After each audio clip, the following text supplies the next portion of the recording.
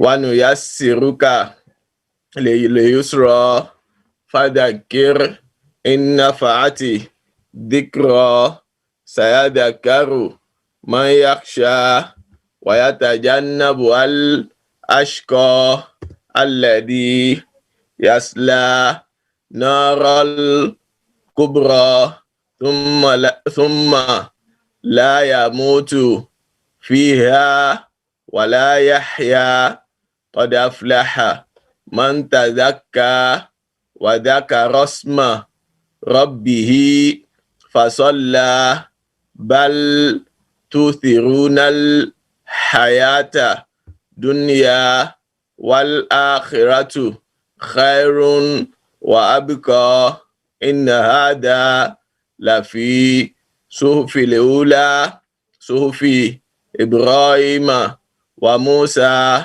إن هذا لفي صحف الأولى صحف إبراهيم وموسى. بسم الله شيخ. بسم الله الرحمن الرحيم. الله أنت ربنا أنت اللطيف فكن لنا أونا معين بالشدائد والردى ولطف بنا بما قضيت نزوله نحن العبيد وأنت رب السيدة. اللهم لطف بنا بتيسير كل عسير فإن تيسير كل عسير عليك يسير. اللهم يسر أمورنا اللهم يسر أمورنا اللهم يسر أمورنا واجعل أمورنا سهلا يسيرا برحمتك يا أرحم الراحمين.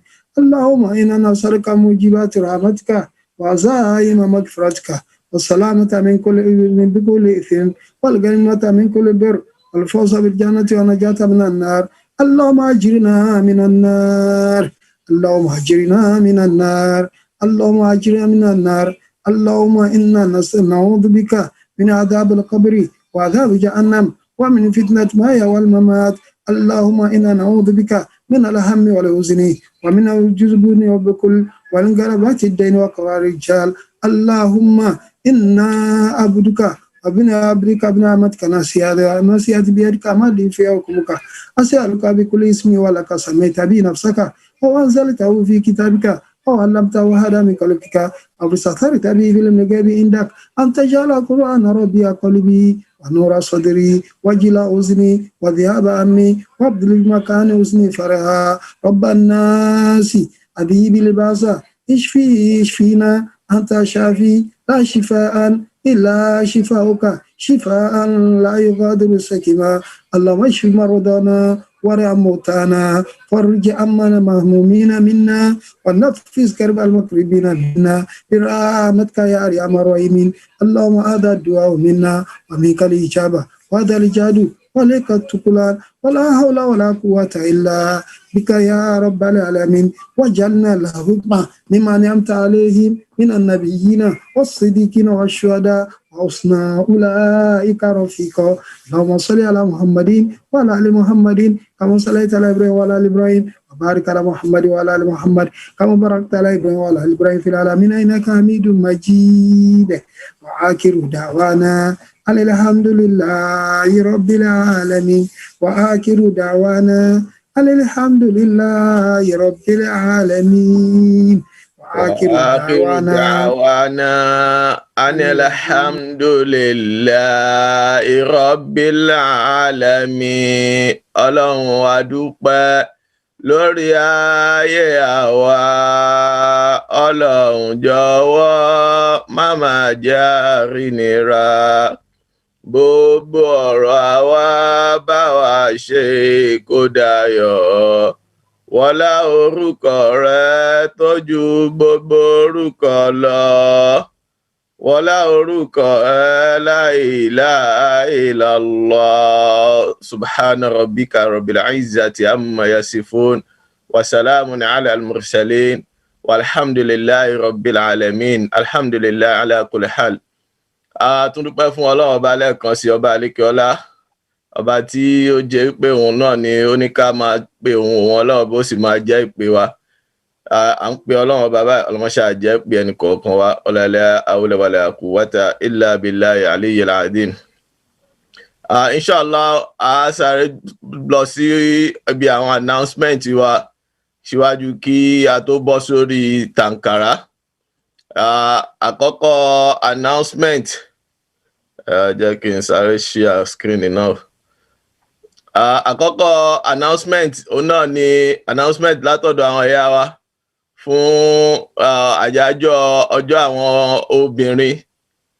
Wọ́n ní kí a tún rán wa gbogbo wa létí pé inshallah ta'ala lénìí àwọn ẹ̀yà wa ni wọ́n máa bá wa sọ̀rọ̀ àbí tí wọ́n fẹ́ bá sọ̀rọ̀ àbò tó bá jẹ́ ń bẹ̀ wọ́n fẹ́ bá wa sọ̀rọ̀ ni àbá wọ́n fẹ́ bá wa gbogbo wa pátá àti àwa bàbá náà àtàwọn bàbá náà kò yọ àwa náà lẹ̀ àyájọ́ ọjọ́ àwọn obìnrin inshallah tó bá di bí aago 12 àwọn sísítà wa tí wọ́n máa bá wa sọ̀rọ̀ àwọn náà máa bọ́ sórí afẹ́fẹ́ inshallah ta'ala. Tó bá tún di ìgbà náà a tún máa share screen náà. Ẹlẹ́ẹ̀kejì announcement òun náà ní tí a ti ń sọ fúnra láti bí ọ̀sẹ̀ mélòó kan sẹ́yìn pé mọ́ṣáláṣí gbogbo wa tí a mọ̀ ní Muslim Association of Nigeria UK àwọn ni agbátẹrù ẹ̀ ṣùgbọ́n mọ́ṣáláṣí náà is Old Kent Road Mosque, Old Kent Road Islamic Center. Wọ́n fẹ́ ṣe launching ní on the 27 ṣùgbọ́n kó tó di on the 27 oṣù tá a wáyé gbogbo apáta náà ni wọ́n ní kí a dá sí àkáǹtì tá a máa sanwó náà sí òun náà ló wà lójú screen wa yẹn gẹ́gẹ́ bí a ṣe mọ́ ń rán gbogbo wa létí lóòrèkóòrè pé Ọlọ́run Ọba subhanahu wa ta'ala ó ní ẹnikẹ́ni tó bá kọ́ mọ́ṣáláṣí láyé ń bí Ọlọ́run Ọba subhanahu wa ta'ala ó máa kọ́ ilé kan fúnra ẹni bẹ́ẹ̀ ní àlìjánná. A sì sọ fúnra lọ́sẹ̀ tó kọjá pé tọ́lọ́run bá ti kọ́lé fún lálìjánná kò sí tàbí ṣùgbọ́n bíi pé onítàn máa wà àlìjánná náà ni torí èèyàn ò ní nílé ńlẹ̀ lálìjánná kó má tún wá débẹ̀ lọ gbé láti máa lọ jẹ̀gbádùn ilé tí ó ti kọ́lẹ̀ kọ́lọ́mọṣẹ́ àṣerọ̀rùn fún wa. Gbogbo apáta kó má yọ ẹnìkọ̀ọ̀kan wálẹ̀ £5 ní £10 ní £20 ní £10,000 ní kìíní kan gbogbo tọ́lọ́run bá ṣe fẹ́ ẹnìkọ̀ọ̀kan wa lóore Ọlọ́run bá ní kẹ́ imú nínú tí tẹ́ nífẹ̀ẹ́ sí ẹmúnú tẹ́ nífẹ̀ẹ́ sí kẹ́ fi ṣe ẹ fi bá Ọlọ́run bá ṣòwò níta nífẹ̀ẹ́ sí náà ní owó kọlọmọṣẹ́ àṣerọ̀rùn fún wa láti ṣe fi sabilillahi náà. Àkáǹtì ZEC lọ́níkà máa sanwó wa sí náà ní ẹ lójú screen wa tá a bá ti fẹ́ sanwó fundraising náà ká lo Man UK ká fi ṣe rẹ́fẹ́rẹ́nsì owó náà kí àwọn elétò wọ́n lè bá a mọ owó ti Man UK yàtọ̀ sí owó ti 7 weeks prayer wa inshallah. Ìtọ́tẹ̀lé àwọn abúlé jẹ́jẹ́ bísmìlá tí kẹwàá sọ bó ṣe ń dùn yín sí náà lẹ́ṣẹ̀ máa lè sọ bísmìlá abúlé jẹ́jẹ́. Sister Mutia wà ńbẹ̀, Sister Mutiat. Sister Mutiat. Assalamu alaikum warahmatullahi wabarakatuh. Wa alaikum salam warahmatullahi wabarakatuh. So we are having our teenagers hangouts on the 20th of March, which is next week Saturday, and it is basically for the teenagers, our younger ones, because we noticed that most of the programs we've been doing have been concerning the youth majorly, and we want to get them engaged as well, so that we could hear from them, know what they want, and how we can get them engaged in the zone. So it is basically for teenagers. We don't want the parents, we don't want the adults, and each branch members should get in touch with their branch leaders, the Amir, which will give them the link on that day at 4 p.m. on the 20th of March. Please let all the parents ensure that our teenagers are part of it, as may Allah reward us abundantly for everything, and may He make them the coolness of our ISIS and good ambassadors of Islam. Ameen. And secondly, I'll be talking about the book club. Alhamdulillah, we had a lot of people that registered for it, and inshallah, we'll be starting tomorrow. There is still room for everyone that wants to join, the committed readers, those who are passionate about reading and willing to learn, because in as much as humans, we learn by reading. Most of the things you don't know, the places you've not been to, you can only learn things about them through reading. So we want to encourage the reading habits in our youth and the teenagers as well. So please, if you want to join us, there's still room for registration as we begin tomorrow. Thank you. Assalamu alaikum. And please don't forget to join our youth session today at 12 p.m. starting in less than about an hour time, inshallah. We'll be expecting everyone. Parents can join as well. Thank you. Assalamu alaikum. Wa alaikum salam wa rahmatullahi wa barakatuh. Alhamdulillahi rabbil alamin. Ọ̀nà ni a ti gbọ́ yẹn, ẹnu onípọ̀n láti gbọ́ pọ̀n. Màá fẹ́ rọ gbogbo wa pátá, in fact, eléyìí book club yìí kò yọ àgbàlagbà náà lẹ́ẹ̀mí ò bọ̀ bóyá ẹ mọ́ gba àwọn àgbàlagbà náà láàyè láti join book club. Torí pé what is known in our community is that we Nigerian communities or Yoruba community, or Nigeria, I don't know about, we don't read. We don't read at all. Perhaps this will aid us, this will support us to get to know one or two things by joining the book club. Let's join this book club. I will really encourage it for every one of us. Adults are not left out. Please join the book club and see where you can get to by reading. How to win friends and influence people is a particularly good approach to start. Fún àwọn ọmọ wa tí wọ́n jẹ́ ọ̀dọ́, torí pé only show me your friends, I will tell you the kind of person you are. Tabade ti mọ how to win friends, we know how to influence them as well. Kọ́lọ́mọ́ ṣàṣe rọrùn fún gbogbo àwọn ọ̀dọ́ wa. Ọlá jẹ́ kan ṣoṣo Ọlọ́run, ọlá la hawla wala quwwata illa billahi aliyyil azim. Lẹ́yìn ìgbà tí a ti ṣe announcement tó kàn náà. Doctor, the teenagers as well. Teenagers hangout one.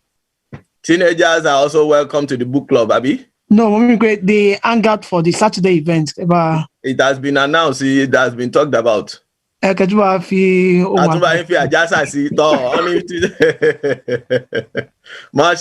Ọlọ́run kò ṣe rọrùn. Teenagers, àwọn teenagers yẹn, àwọn náà ni báwo la ṣe fẹ́ pè wọ́n? Teen, unti wá di ẹja, inshallah.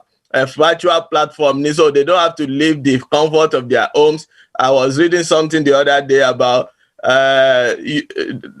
why some people are playing game. I am designing the game. So we should not be the player, we should be the innovators behind it. Particularly àwọn ọmọ yìí náà, àwọn teenagers yìí náà, àwọn tó kọ́kọ́ gbé Islam dání, bí àwọn Ali, they were teenagers at the time when the Prophet sallallahu alaihi wasallam started propagation. So the teenagers, they can move mountain if they actually come together. So táwọn Ali tí wọ́n bá ṣe ìgbìyànjú yẹn, àwọn nígbà táwọn Ali tún kú òun bẹ́ẹ̀ tán, àwọn Hussein àti Hassan náà, they were teenagers at the time when the Prophet was propagating Islam, and they did wonders. Our teenagers now, they can do wonders. All they have to do is come together and get the best out of unity. United we stand, divided they say they fall. We are not going to fall, inshallah. Ọlọ́run kó ṣe rọrùn fún wa. La hawla wala quwwata illa billahi aliyyil azim.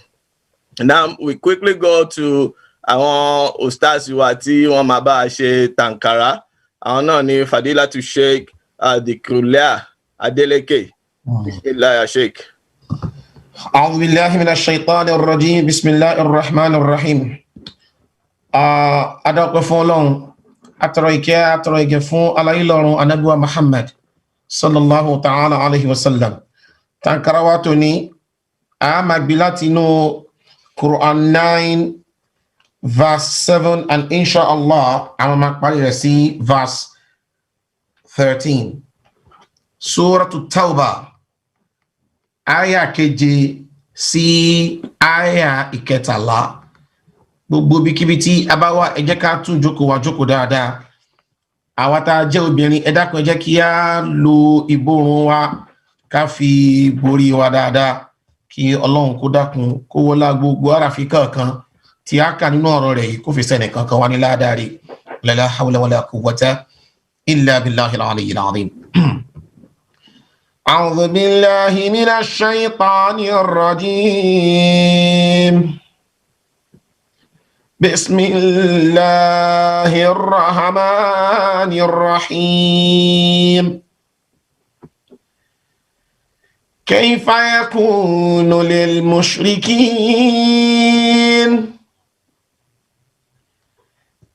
أحد عند الله وعند رسوله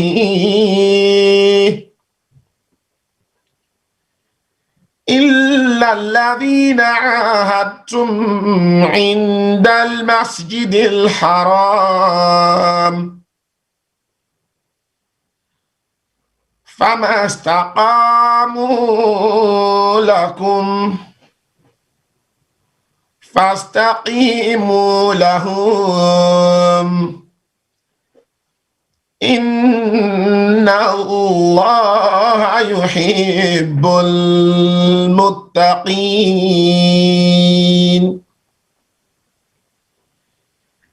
كيف وإن يظهروا عليكم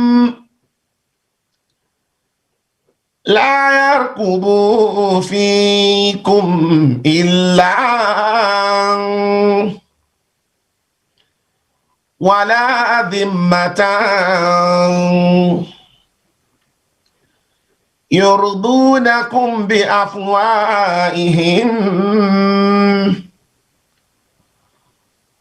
وتأبى قلوبهم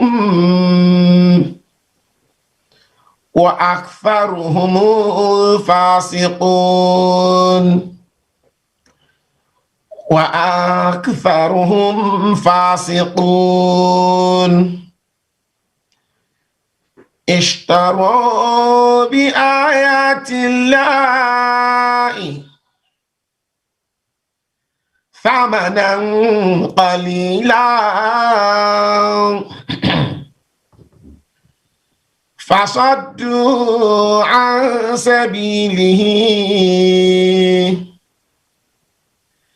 إنهم ساء ما كانوا يعملون لا يرقبون في مؤمن إلا ولا ذمة وأولئك هم المعتدون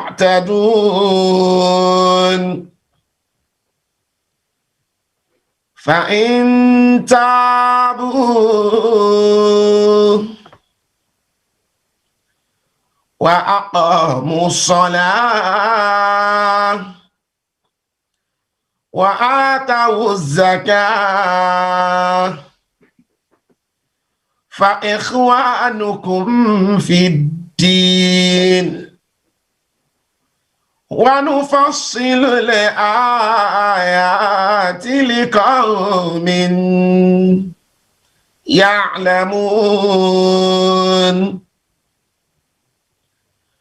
وإن نكثوا أيمانهم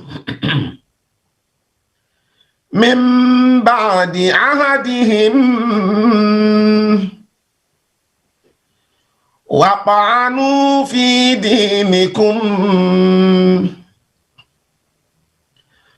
فقاتلوا أئمة الكفر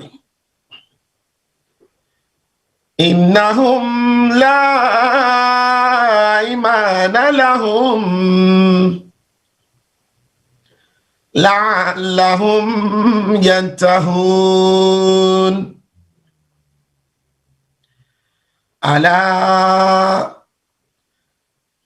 ألا تقاتلون قوما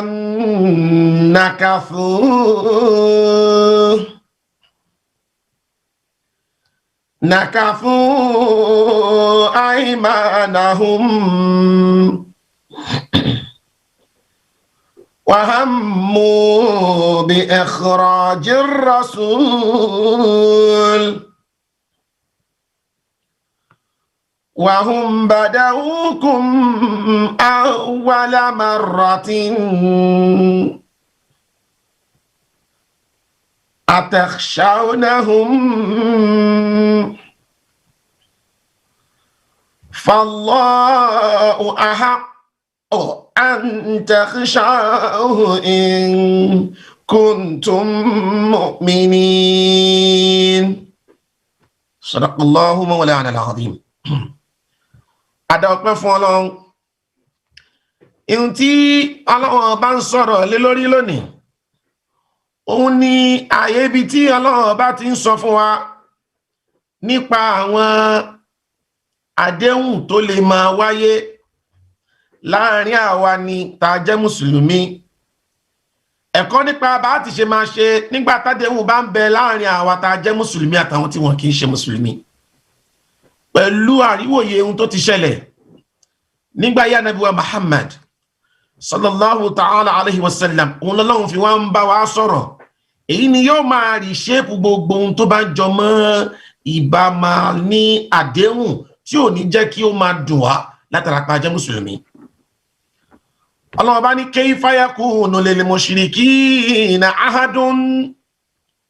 Báwo ni àwọn tí wọ́n pera wọn ní èèyàn rere tó jẹ́ pé èèyàn bú ni wọ́n, àwọn olùṣẹbọ ni táwa náà fi wọ́n sáàyè èèyàn rere, báwo ni irú wọn ṣe máa ní àwọn ládéhùn kan táwọn ṣe inda Allahi lọ́pẹ́ lọ́dọ̀ Ọlọ́run ni o, wa inda rasulihi àbí lọ́dọ̀ Ànábì wa Muhammad. Illa àyàfẹ́ èyí tó ṣe wípé alladhina ahadtum indal masjidil haram, àyàfẹ́ àwọn tó ṣe wípé ahadtum ẹ bá ṣàdéhùn indal masjidil haram nínú mọ́ṣáláṣí Makka. Àdéhùn tí ń bẹ fún àwọn tí wọ́n ń bẹ nínú Makka báwọn tí wọ́n ń bẹ lágbègbè rẹ̀, òun ni pé níwọ̀n ìgbà tẹ́ bá ti fọwọ́ síbi tọ́wọ́ wà, níwọ̀n ìgbà tẹ́ bá ti kọjá ààyè yín, ẹ máa ṣe tó bá hùn kẹfẹ́ ṣe, níwọ̀n ìgbà tó bá jẹ́ pé òun ta lọ́wọ́ sí ni, a ní bá yín fa wàhálà, ẹ̀yin náà sì lọ́ bá fa wàhálà kankan. Lára àdéhùn náà ni pé gbogbo nǹkan kí nǹkan tó yàwùn kéèyàn ṣe ní aburú nígbà tó bá ń bẹ nínú ìta, tó bá ti rárí wọnú Baytullahil Haram, a fi ọwọ́ Baytullahil Haram a fi wọ̀ ọ́. Lára àwọn àdéhùn yẹn ni. Ṣùgbọ́n àdéhùn ni náà ó tún ní ààlà. Bóyá àdéhùn tó ń tẹ̀hún ṣe nígbà tó sáwọlé àbí nígbà tó sáwọlé a rí pé kò fa wàhálà kankan, kì í ṣe kó bí ó ń ṣàwọn èèyàn tí ń bẹ́ẹ̀ ṣùtà, ó fi wọ́n lẹ̀, wọ́n jọ ń ṣe àwọn yẹn ń ṣe tiwọn, òun náà ń ṣe tiẹ̀, a máa fi ilẹ̀ ó dijọ́ tó bá tó tẹ́rí bọ́ọ̀sì nínú Baytullahil Haram kọ́wọ́ àwọn ìjọba tó tẹ̀. Ṣùgbọ́n rẹ̀ ni bẹ́ẹ̀ tó bá yẹ àdéhùn ọwọ́ àtẹ o.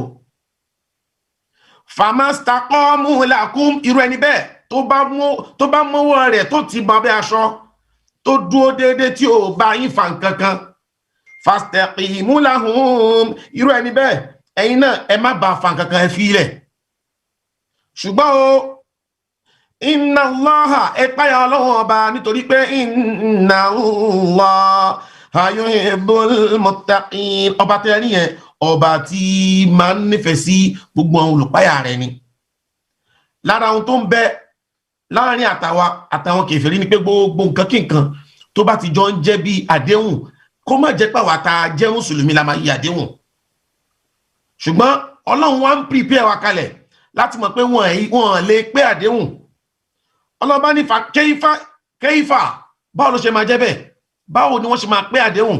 Wa in yadharu alaykum, nígbà tó jẹ́ pé tọ́lọ́run bá fi lè jẹ́ pé wẹ́ẹ́ nígbà kan rí àbí láwọn àsìkò kan àwọn ni wọ́n borí, àwọn ni wọ́n ní àwọn kankan, nítorí àwọn kan tí wọ́n ní òní la yarkubu fikum illa, wọ́n á torí ipò tó wà ní àyè tó wà yẹn, wọ́n ní mẹ́bí, wọ́n ní mara, wọ́n ní mojúlùmọ̀, wala dhimmatan, ọ̀rọ̀ pé títí ẹ̀yin mùsùlùmí nìyẹn, àwa tá jẹ́ Christian amarawa. Yurdunakum bi afwahihim, wọ́n máa yọ́nú sí yín lọ́rọ̀ ẹnu lásán, wọ́n á máa ṣẹ̀ṣẹ̀ pé wọ́n láìkì yín níbi ọ̀rọ̀, irú ìtamọ̀ tí máa ń ṣẹlẹ̀ hi love, thanks love, ọ̀rọ̀ orí ahọ́n ní ìtí ò déta, ní ìtú jẹ́ pé kò dọ́kàn. Wọ́n á máa ṣẹ̀ṣẹ̀ pé bí àwọn nífẹ̀ẹ́ yín. Ọlọ́run sọ pé yurdunakum, wọ́n máa yọ́nú sí yín bí afwahihim, pọ̀lọ́rọ̀ ẹnu ni. Ṣùgbọ́n o wa taba qulubuhum, ọkàn wọn kórìíra rẹ̀, ọkàn wọn kọ̀, ọkàn wọn ò tẹ̀lé ohun tí àwọn wọn ń sọ jáde. wa akitharuhum fasiqun. Eléyìí Ọlọ́run ọba fi ń prepare wa ni gbogbo yín ẹ lọ mọ̀ pé òbílẹ̀jẹ́ ni wọ́n o pòkì ni wọ́n ẹ má fọkàn tán wọn nítorí pé wọ́n máa padà yí àdéhùn ni. Àwọn táwí ishtaru bi ayatillahi thamanan qalilan, àwọn tárí irú wọn láwọn máa sọ fún wọn wípé ẹ̀yin tẹ́ mọ̀ nǹkan kan ṣe báwọn àfáà yín ṣe báwọn àwọn ló ń ṣe nǹkan fáwa ẹ̀yin tẹ́ rò pé bí akíní kan yẹn wò ó má jẹ́ ń tàn ẹ́ o lè máa ṣe nǹkan míì kò dẹ̀ máa lọ sọ́dọ̀ àwọn àfáà wọn máa ṣe nǹkan fún ẹ. Ishtaru bi ayatillahi, àwọn tó jẹ́ pásítọ̀ wọ́n máa lọ sọ́dọ̀ àwọn àfáà wọ́n máa ṣoríṣiríṣi nǹkan fún wọn. Fasadu ansabilihi, àwọn tó ń ṣe fún wọn ni wọ́n tún máa fi lé àwọn èèyàn kúrò ní Islam, wọ́n tún máa fi gba àwọn èèyàn kúrò ní Islam, àtàwọn tí wọ́n ń ṣe fún wọn àtàwọn tí wọ́n ń ṣe fún. Ọlọ́run bá ní ula innahum sa'a ma kanu ya'malun, àtàwọn tó ń ṣe fún wọn àtàwọn tí wọ́n ṣe fún aburú lágbà ni wọ́n ṣe, àìdá lágbà ni wọ́n ṣe tọ́lọ́wọ́n bá fúnra rẹ̀ tó kórìíra rẹ̀ law kanu ya'malun, tó bá jẹ́ pé wọ́n mọ̀ ní tọ́. Alhamdulillah, àwọn elétò ti ń pè pé ó ti débi tí ó yẹ ká dé, ṣùgbọ́n ẹkẹjẹ ń tún ayẹyẹ kan yìí ẹ dákun. Ó ní wà innakasu aymanahum, ẹ wá lọ́mọ o tí wọ́n bá ti wá yẹ àdéhùn wọn min ba'di ahadihim, lẹ́yìn ìgbà tí wọ́n ti bá ń ṣàdéhùn, wa ta'anu fi dinikum, wọn wá tún wá dúró lórí kọ́kọ́ yẹ àdéhùn nìkan, wọ́n tún wá fi ń gbógun ti Islam, wọ́n tún fi ń bọ́ Islam jà, wọ́n fi ń bẹ̀rẹ̀ sí yín jà. Kí ni a ṣe? Ọlọ́run bá ní faqatilu a'immatal kufri, gbogbo nǹkan kọ́ ni dídákẹ́ máa ń túnṣe. Àwọn nǹkan náà tó pété ẹ bá dákẹ́ ó máa ba nǹkan jẹ́ mọ́ yín lára. Faqatilu, ẹ bá wọn jà, a'immatal kufri láwọn tó jẹ́ olórí wọn ni ẹ bọ́ síta gbangba, ẹ pariwo wọn fáráyé. Bírú yìí tó ń ṣẹlẹ̀ láwọn apá kan tó sì pé ní tó bá jẹ́ pé agbèdúró lórí ti Kùránì nìkan ni, àwọn nǹkan mi kò bá má tún wá di ìbàjẹ́, wọ́n fi máa di pé wọ́n máa kó ẹ̀rẹ̀ àbí máa kó ẹ̀gbin bá Islam. Kọ́lọ́n kó ṣe àánú ẹnìkankan bẹ́ẹ̀. Innahum la aymana lahum, Ọlọ́run bá ní wọ́n ní àdéhùn kankan lọ́dọ̀, wọ́n ní trust, wọ́n lè máa keep promise.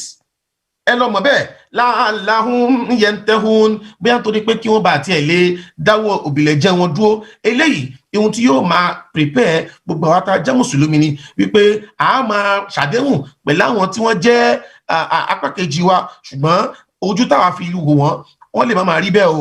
Àìmọye ìgbà ni wọ́n máa jẹ́ pé wọ́n ní máa pé àdéhùn, tí wọ́n bá ti wá pé àdéhùn ẹ jẹ́ káà náà ká yapa àdéhùn pẹ̀lú wọn, nítorí pé àwọn ni wọ́n ti kọ́kọ́ yapa àdéhùn. Kọ́lọ́n kó dákun kó jọ kí ó gba àdúrà ẹnìkankan wa. Gbà wá láàyè owó, gbà wá láàyè ọmọ, gbà wá láàyè owó, gbà wá láàyè ọmọ, fún wa lẹ́mìí gígùn pẹ̀lú àlàáfíà ara, fún wa lẹ́mìí gígùn pẹ̀lú àlàáfíà ara. A gbà pé dandan ni kú àtúbọ̀tán wa jẹ́ ó dáa, a gbà pé dandan ni kú àtúbọ̀tán wa jẹ́ ó dáa. Bòdì ní kíyà ó máa fi wá sálùjánnà rẹ̀, bòdì ní kíyà ó máa fi wá sálùjánnà rẹ̀. Àmọ́ kó tó di ní kíyà ó máa jẹ́ táyé máa kẹ́rẹ́ o, kó tó di ní kíyà ó máa jẹ́ táyé máa kẹ́rẹ́. Àmọ́ kó tó di ní kíyà ó máa jẹ́ táyé máa nù rẹ̀ o, kó tó di ní kíyà ó máa jẹ́ táyé máa nù rẹ̀. Dákun Ọlọ́run wọlá gbogbo iyejú ọmọ kankan tí wọ́n máa jàǹfààní lórí sàárà wa tá a máa ń ṣe ní tàǹkàrà. Dákun Ọlọ́run kó bá fi sẹ̀san rí fáwọn mẹ́rin kankan wa, dákun Ọlọ́run kó fi sẹ̀san rí fẹ́ni kankan wa. Wala la hawla wala quwwata illa billahi al-aliyyil azim. Wa akhiru da'wana anil hamdulillahi rabbil alamin.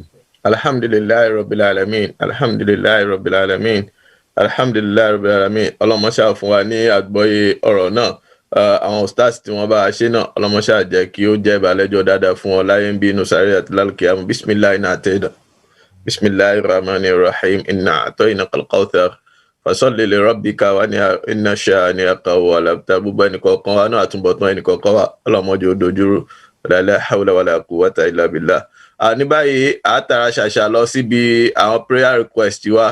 àwọn stars wa tí wọ́n máa bá ṣe prayer request wa náà ni àwọn Fadilatu Sheikh Abdullahi Anífowóṣe láti ìlú Manchester. Inshallah láàrin 15 minutes Ọlọ́run dẹ̀ bá ṣe lè ní dára 17 request, so ìṣẹ́jú kan fún prayer request kan inshallah láàrin 15 minutes inshallah.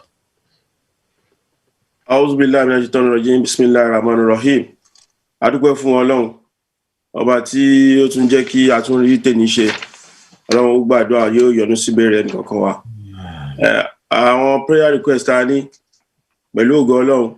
Alákọ̀ọ́kọ́ alájà wa Simiat Aminu wọ́n ní ká bá wọn dúpẹ́ fún Ọlọ́run pé àwọn dúpẹ́ fún Ọlọ́run pé àwọn clock the age of 60 years on Friday the 12th of March. Ọlọ́run máṣá ìjẹ́ ṣe púpọ̀ ọdún láyé Ọlọ́run inú ọlá ńlá ẹ̀mí gígùn àti àlàáfíà ara wọ́n láti tóbi wọ Ọlọ́run wọ́n lá Qur'anul Karim ìtẹ́ ṣe iná tí inú yín dùn Ọlọ́run má fi bà inú jẹ́ ìtókù Ọlọ́run jẹ́ lò pẹ̀lú dáadáa pẹ̀lú ìfọ̀kànbalẹ̀ pẹ̀lú ìdùnnú wala la hawla wala quwwata illa billahi al-aliyyil azim. Bákan náà ní anonymous tí wọ́n dúpẹ́ fún Ọlọ́run ìgbé Ọlọ́run bá ṣe oore ìdùnnú fún àwọn pé oore tí Ọlọ́run ṣe fáwọn yìí kọ́lọ́run kó má sọ di ìbànújẹ́ àlékún oore kọ́lọ́run má ṣe fún yín Ọlọ́run bá wala la ilaha illallah. Bákan náà a ní anonymous náà tán ní kí a ṣàdúrà fún brother kan, wọ́n ní brother náà brother Abdulateef Salami wọ́n ní wọ́n wà ní Kirikiri for over 5 years tí wọ́n dẹ̀ rí any witness against him. Ọlọ́run bá gbé kọ́lọ́run kó bá wa tú wọ́n lẹ̀ Ọlọ́run má ṣe tú wọ́n lẹ̀ Ọlọ́run bá gbogbo àwọn tí wọ́n ń bẹ ní abẹ́ kíní báyìí Ọlọ́run bá jọ Ọlọ́run bá ló máa ń tú ẹni tí kò ṣẹ̀ lẹ̀ Ọlọ́run má ṣe tú àwọn náà lẹ̀ Ọlọ́run bá wala la ilaha illallah wala jẹ́kan ṣe Ọlọ́run wala la hawla wala quwwata illa billahi al-aliyyil azim. Wọ́n ló fi indicate Ànábì wa Yusuf alayhi salatu wassalam nígbà tí wọ́n pè é sí nǹkan tí ò ṣe tiẹ̀ Ọlọ́run bá jọ eléyìí náà Ọlọ́run má ṣe tú àwọn náà lẹ̀ Ọlọ́run bá wala la hawla wala quwwata illa billahi al-aliyyil azim.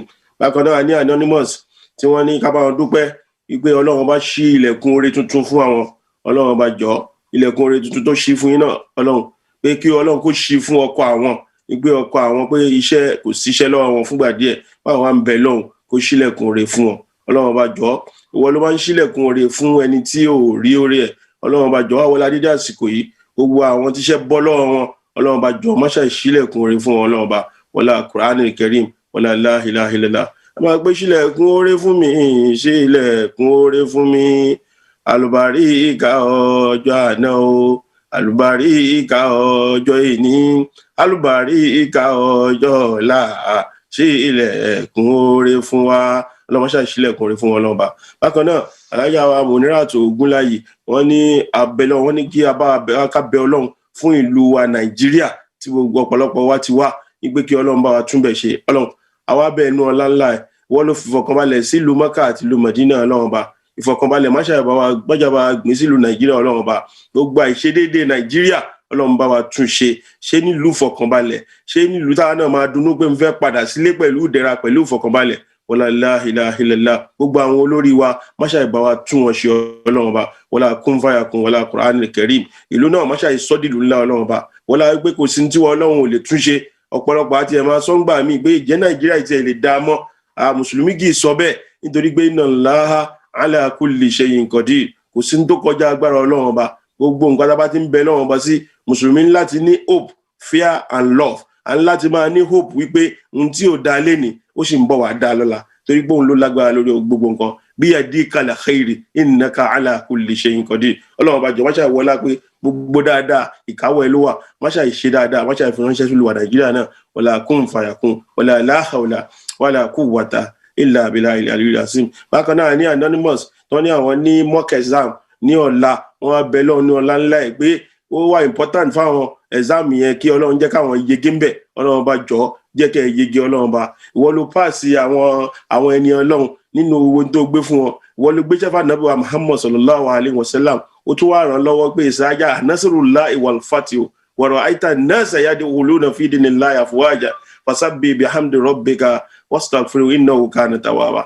Ọba wọ́n tó pàṣẹ Ànábì wa Muhammad tó jẹ́ kó ṣàṣeyọrí tó ràn tó bá débẹ̀ Ọlọ́run tó gbélé fẹ́yìn náà má ṣe ìbáyín débẹ̀ Ọlọ́run bá jẹ́ ìṣàṣeyọrí ń bẹ̀ tẹ́ bá ṣàṣeyọrí Ọlọ́run jẹ́ fi wúlò fúnra yín kẹ́ fi wúlò fún Islam kẹ́ fi wúlò fàgbáyé Ọlọ́run bá wala hawla wala quwwata illa billahi al-aliyyil azim. Bákan náà àjájá wa Simiat Aminu wọ́n ní ká gbàdúrà fún ọmọ àwọn Abdul Muhib, wọ́n ní Aminu wọn ló pé 20 years lénìí. Ọlọ́run bá jọ jẹ́ kó ọmọ náà dọmọ olóríire, ọmọ ẹnìkọ̀ọ̀kan wa jẹ́ kó ṣoríire Ọlọ́run bá wọ́n ṣe ń dàgbà sí, jẹ́ kó máa dàgbà sínú ìmọ́lẹ̀ Ọlọ́run, kó máa dàgbà sínú ìpayà Ọlọ́run, kó máa dàgbà sínú ìbẹ̀rù Ọlọ́run, kó máa dàgbà sínú dáadáa wọlá àti tóbi wọ Ọlọ́run wọlá Qur'an al-Karim. Má fi àwọn ọmọ náà má fi wọ́n pa wá lẹ́kún Ọlọ́run bá wọlá àti tóbi wọ Ọlọ́run wọlá Qur'an al-Karim wala la hawla wala quwwata illa billahi al-aliyyil azim. Bákan náà alájà wa Saida wọ́n ní kí a bá wọn ṣe àdúrà fún dọ́tà wọn Samina ìpè ọmọ náà ó pé ó lékún lọ́dún ní àná, kọ́lọ́run bá jọ kó má jáì jẹ́ kí ọmọ náà kó ṣe púpọ̀ ọdún láyé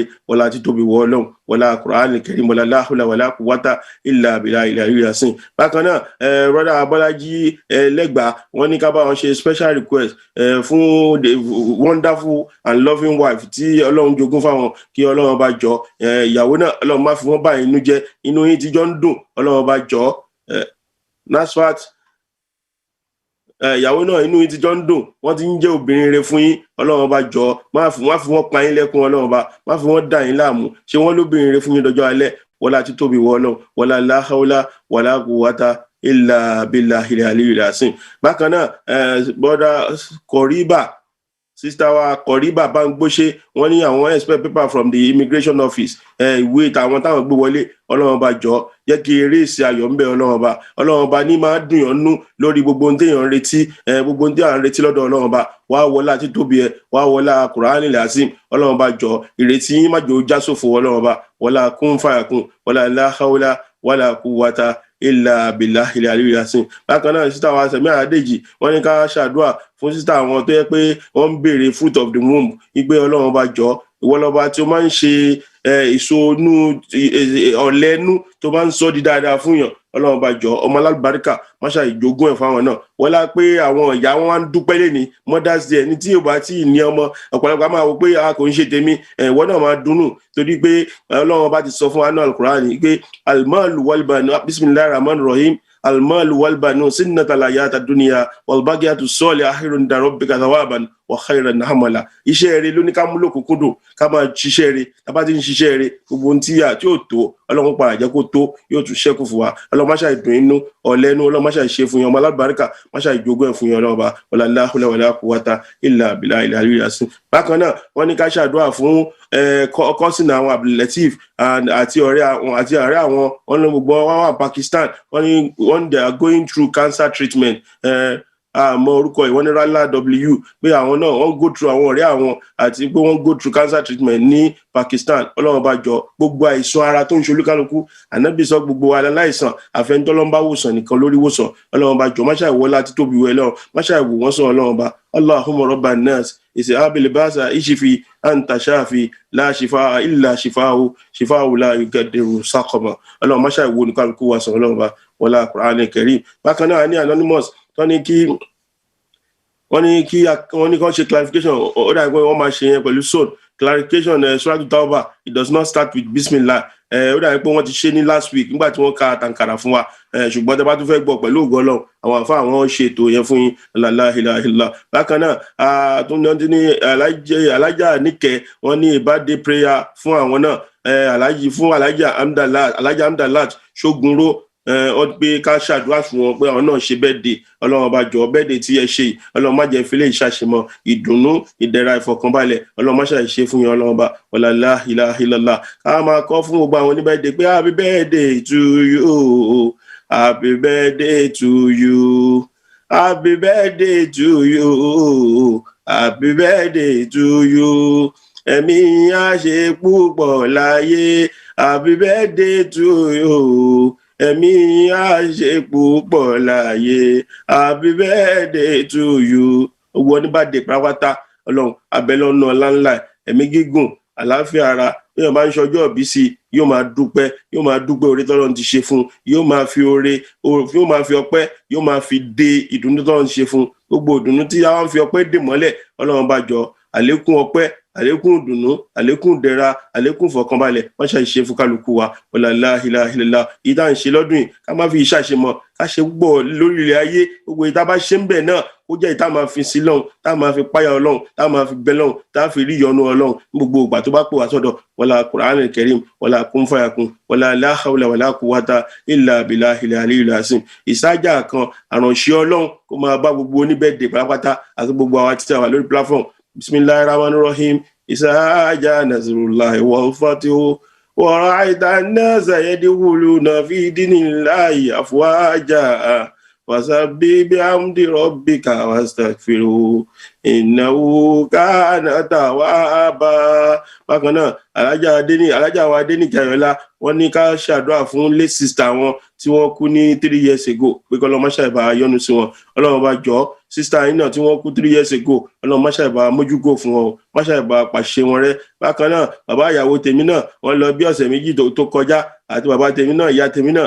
wọ́n ti ń bẹ ní àlùkìyámọ̀ Ọlọ́run má ṣàìbá yá fi gbogbo wọn bá a yọ́nú sí wọn bá a foríjì wọn iwájú tó dojúkọ Ọlọ́run jẹ́ ó dáa o ẹ̀yìn tó fi sílẹ̀ Ọlọ́run má jẹ́ ó bàjẹ́ Ọlọ́run ọba wọlá títóbi Ọlọ́run wọlá Qur'anul Karim Allahumma ighfirli wal walidayya wal mu'minin wal mu'minat wal muslimin wal muslimat yawma yaqumul hisab bismillah mẹ́ta kúlọ̀ mẹ́ta àtàkàn fún ọ gbogbo òkú mùsùlùmí láti bí tó ti bẹ̀rẹ̀ débi tó dé ọlọ́mọṣà ìyá fi gbogbo wọn bismillahir rahmanir rahim qul huwallahu ahad Allahu samad lam yalid wa lam yulad wa lam yakun lahu kufuwan ahad bismillahir rahmanir rahim qul huwallahu ahad Allahu samad lam yalid wa lam yulad wa lam yakun lahu kufuwan ahad bismillahir rahmanir rahim qul huwallahu ahad Allahu samad lam yalid wa lam yulad wa lam yakun lahu kufuwan ahad atahiyatu lillahi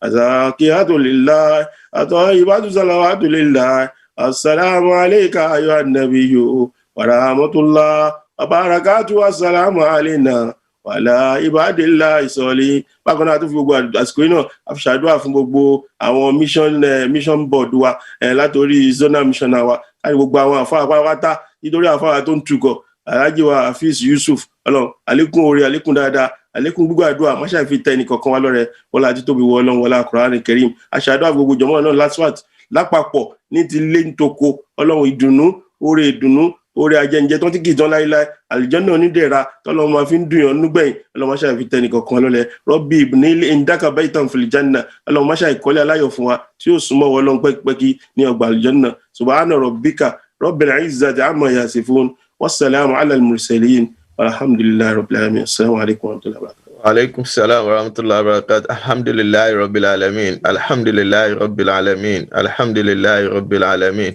Ọlọ́mọṣẹ́ àgbà gbogbo àdúrà tí wọ́n ṣe fún wa ọlọ́mọṣẹ́ àbá mú wọlé àṣẹ ọlọ́lá hawla wala quwwata illa billah.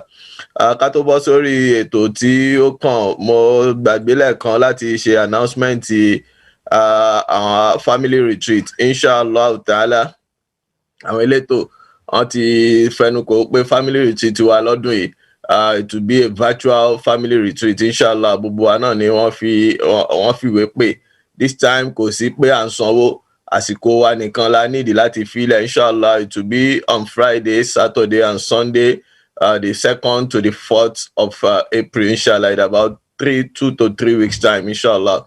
The topic or the theme of the event is rejuvenating and sustaining iman in the new normal. We are now in the new normal. So how do we sustain our iman and what will be the role of our iman, our faith in how we adapt and adjust to the new normal? Ọlọ́mọṣà bá mú ọjọ́ náà ro inshallah ta'ala a tún máa tẹ̀síwájú ní orí ẹ̀ àbí a tún máa announce ẹ̀ ní lóòrèkóòrè gbogbo wa náà a máa rí flyer tí ó máa fò káàkiri very soon. Kí a tó bọ́ sọ́dọ̀ àwọn ìyá wa tí wọ́n ní ọjọ́ ìní a fẹ́ gbà yọ̀ǹda lọ́wọ́ pé wọ́n á fún wa ní bí ìṣẹ́jú 10 sí 15 kí a fi ṣe special prayer wa tí a ti ń bá bọ̀ láti bí ọ̀sẹ̀ mélòó kan sẹ́yìn so that a lè fi àyè yẹn lẹ̀ fún wọn láti jẹ́ kí wọ́n gbádùn lecture tí sister wa fẹ́ kí wọ́n fẹ́ sọ fún wa. Ní báyìí màá pe àwọn ustaz wa tí wọ́n máa bá lead the prayer 7 week special prayer wa náà in the person of Fadilatu Sheikh Isiaq Shuaib Shoyemi kí ọmọ afura kọ́ máa ra gbẹ́sẹ̀ ní kọ̀ọ̀kan bó jẹ́ pé inú ilé wọn náà ni wọ́n wà. Bismillah ya Sheikh.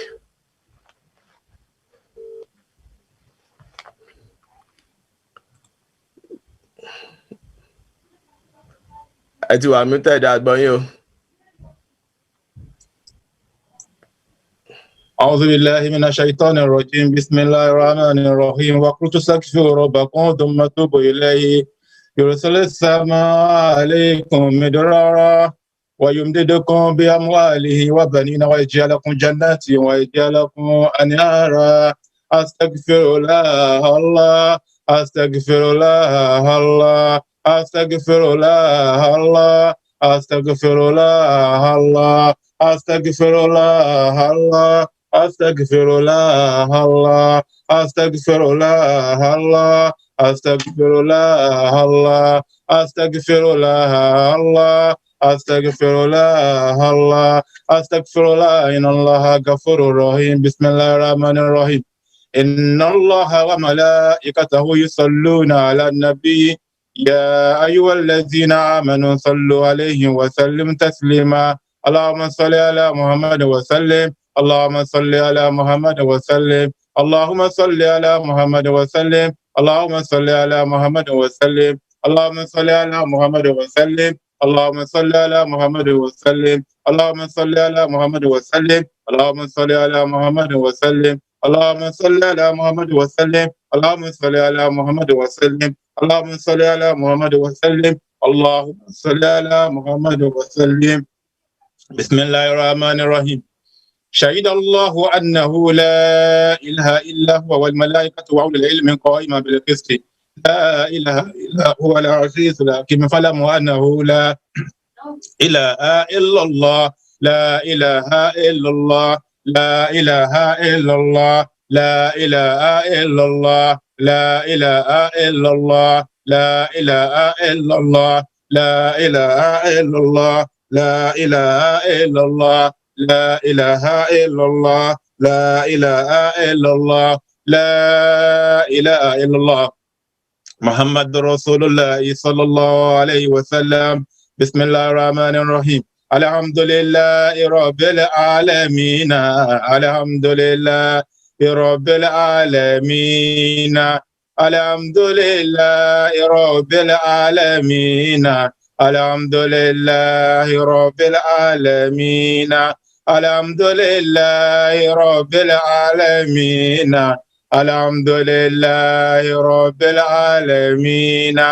الحمد لله رب العالمين الحمد لله رب العالمين الحمد لله رب العالمين الحمد لله رب العالمين الحمد لله رب العالمين الحمد لله رب العالمين الرحمن الرحيم مالك يوم الدين إياك نعبد وإياك نستعين اهدنا الصراط المستقيم صراط الذين أنعمت عليهم غير المغضوب عليهم ولا الضالين آمين آمين آمين سبحان ربك رب العزة عما يصفون والسلام على المرسلين والحمد لله رب العالمين adúpẹ́ fún Ọlọ́run ọba adúpẹ́ fún Ọlọ́run ọba istighfaru tí a ṣe ẹrú ẹlẹ́ṣẹ̀ ni wá abẹ ìwọ Ọlọ́run ọba ṣàforíjì ẹ̀ṣẹ̀ fún wa Ọlọ́run ṣàforíjì ẹ̀ṣẹ̀ fún wa Ọlọ́run èyí tá mọ̀ọ́mọ̀ dá nínú ẹ̀ṣẹ̀ àti èyí tá mọ̀ọ́mọ̀ dá àti tó jẹ́ pé wọ́n dá sí wa lọ́rùn náà ni Ọlọ́run má ṣàwọ́ láti tóbi ànábì wa Muhammad ṣàforíjì ẹ̀ṣẹ̀ fún wa Ọlọ́run wala ilaha illallah wala Muhammadu Rasulullah ìwọ Ọlọ́run ọba ló sọ nínú àyà kan nínú Suratul Nisa ó ní tí èèyàn bá ṣe àṣìṣe tó bá kọjá ààyè tó bá wá ìwọ Ọlọ́run ọba ní aláforíjì ejidullahu al-ghafura yóò bá ìwọ Ọlọ́run ọba lọ́ba tí máa ń foríjì ni kò wá ní bá Ọlọ́run lọ́ba tí máa ń foríjì nìkan rahima yóò tún bá lọ́ba tí máa ń kẹ́ni bákan náà abẹ ìwọ Ọlọ́run ọba má ṣàwá foríjì wa Ọlọ́run tó bá foríjì wa tán ṣàwá kẹ́ni kọ̀ọ̀kan wa Ọlọ́run ọlá títóbi ànábì wa Muhammad gbólóhùn àsàlátù tá a ṣe ládàbẹ̀ Ọlọ́run bá wọn bá ànábì wa ní Medina àdápadà orin tó ń bẹnu àsàlátù ọlọ́run pín kárí wa ọlọ́run pín kárí wa ọlọ́run tó bá ti kẹ́ Muhammad tán ṣe bá wà máa ló kàn má yọ wálẹ̀ láìkẹ́ rọ̀bì ọlọ́run tó bá ti ń kẹ́ Muhammad má ṣàwá káwa náà ọlọ́run ọlọ́run ti tóbi ànábì wa Muhammad gbólóhùn la ilaha illallah tá a ṣe ìjẹ́rìí pé kò sí ọba míì tó lè bí àbùkátà ẹ̀dá ìjẹ́rìí pé kò sí ọba míì tó lè gbàdúrà ẹ̀dá ju ìwọ ọlọ́run ọba lọ ajẹ́rìí pé ìwọ lọ́ba tó lè bí àbùkátà ọlọ́run má ṣe wá wọlá gbólóhùn la ilaha illallah tá a ṣe ọlọ́run fi bí àbùkátà ẹnìkọ̀ọ̀kan wa ọlọ́run èròǹgbà ẹnìkọ̀ọ̀kan wa lórí àdúrà tá à ń ṣe láti nǹkan bí ọ̀sẹ̀ bíi 5 sẹ́yìn ọlọ́run èròǹgbà náà ọlọ́run bá mú lọ sílé àṣẹ ọlọ́run bá mú lọ sílé àṣẹ ọlọ́run èròǹgbà náà sì láìlè fátí lórí prayer tá à ń ṣe wọlá gbólóhùn la ilaha illallah wọlá kẹ́límọ̀ yìí bó ṣe tóbi tó ọlọ́run èròǹgbà náà ọlọ́run bá mú lọ sílé àṣẹ ọlọ́run wọlá yìí tóbi ànábì wa Muhammad gbólóhùn alhamdulilayi tá a ṣe a fi dúpẹ́ fún ọlọ́run ọba lórí oore tí ọlọ́run ọba ń ṣe fún wa èyí tá a rí nínú oore àti èyí tá a rí abẹ ìwọ ọlọ́run ọba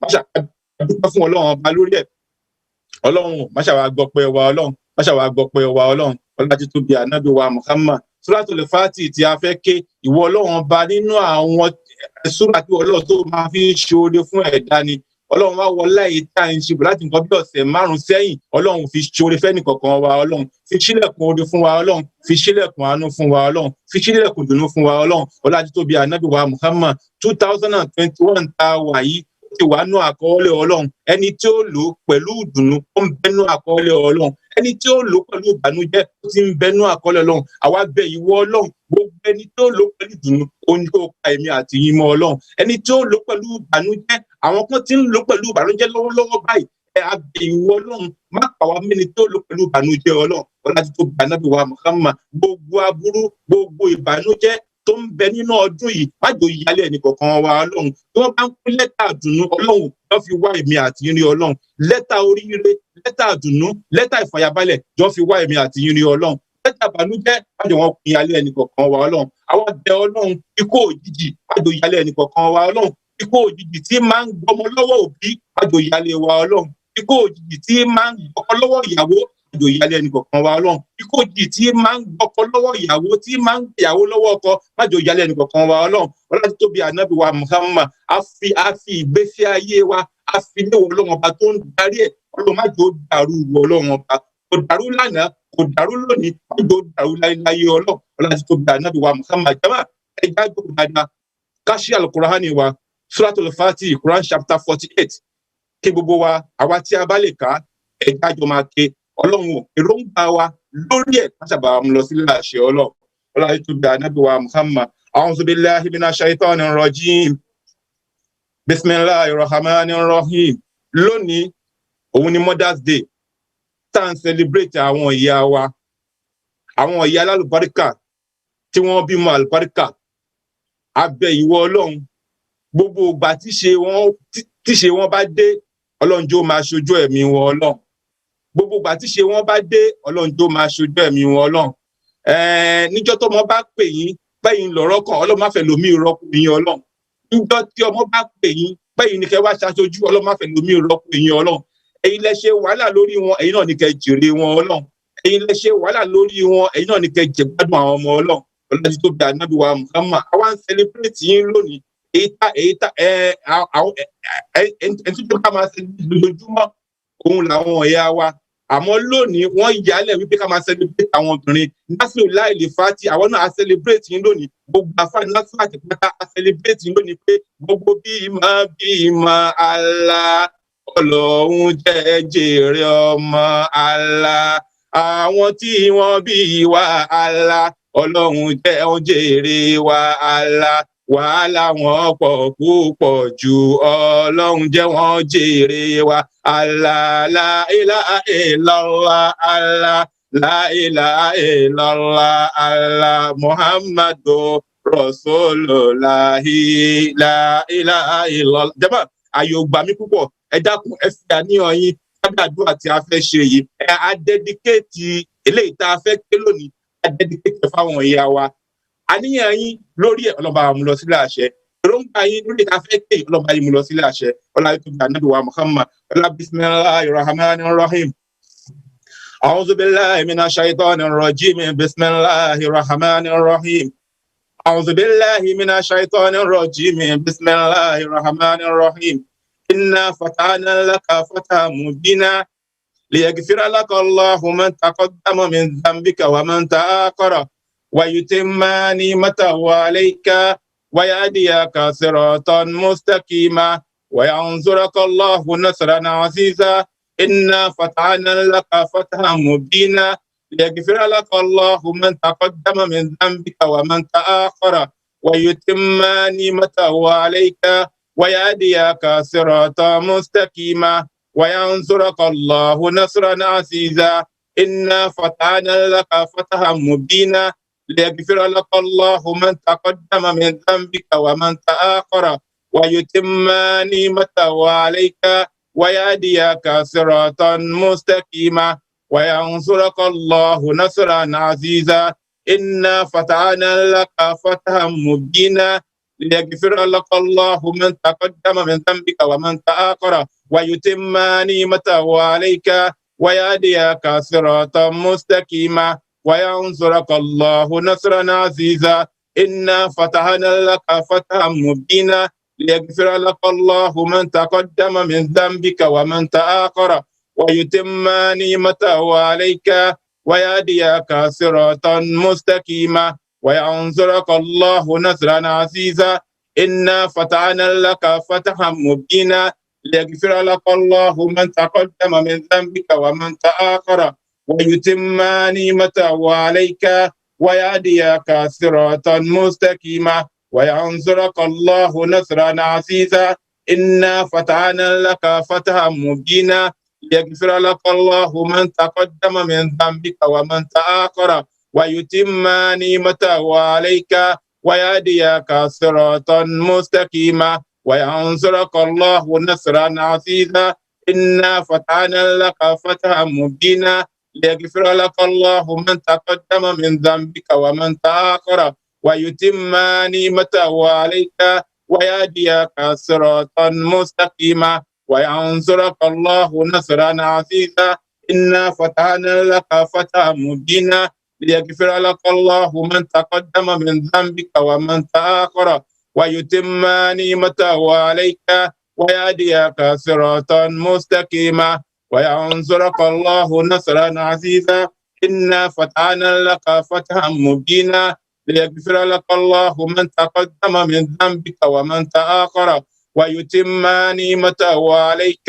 ويهديك صراطا مستقيما وينصرك الله نصرا عزيزا إنا فتحنا لك فتحا مبينا ليغفر لك الله من تقدم من ذنبك ومن تأخر ويتم نعمته عليك ويهديك صراطا مستقيما وينصرك الله نصرا عزيزا هو الذي أنزل السكينة في قلوب المؤمنين ليزدادوا إيمانا مع إيمانهم ولله جنود السماوات والأرض وكان الله عليما حكيما ليدخل المؤمنين والمؤمنات جنات تجري من تحتها الأنهار خالدين فيها ويكفر عنهم سيئاتهم وكان ذلك عند الله فوزا عظيما ويعذب المنافقين والمنافقات والمشركين والمشركات الظنين بالله ظن سوء عليهم داهرة السوء وغضب الله عليهم ولعنهم وهد لهم جهنم وساءت مصيرا ولله جنود السماوات والأرض وكان الله عزيزا حكيما إنا أرسلناك شاهدا ومبشرا ونصيرا لتؤمنوا بالله ورسوله وتعزروه وتوكروه وتسبحوه بكرة وأصيلا إن الذين يبايعونك إنما يبايعون الله يد الله فوق أيديهم فمن نكث فإنما ينكث على نفسه ومن أوفى بما عهد عليه الله فسيؤتيه أجرا عظيما سيقول لك المكلفون من الأعراب شغلتنا أموالنا وأهلنا فاستغفر لنا يقولون بألسنتهم ما ليس في قلوبهم قل فمن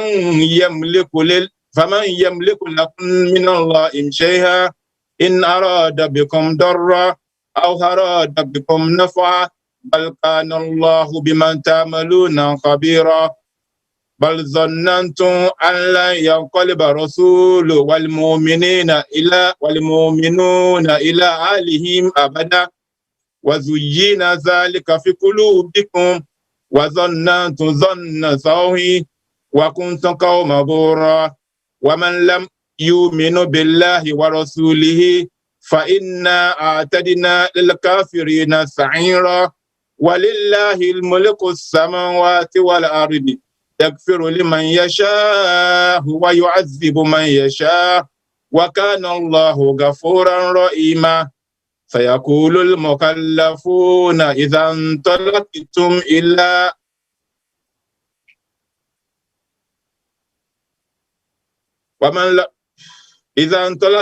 إلى مغانم لتأخذوها سارونا نتبعكم يريدون أن يبادلوا كلام الله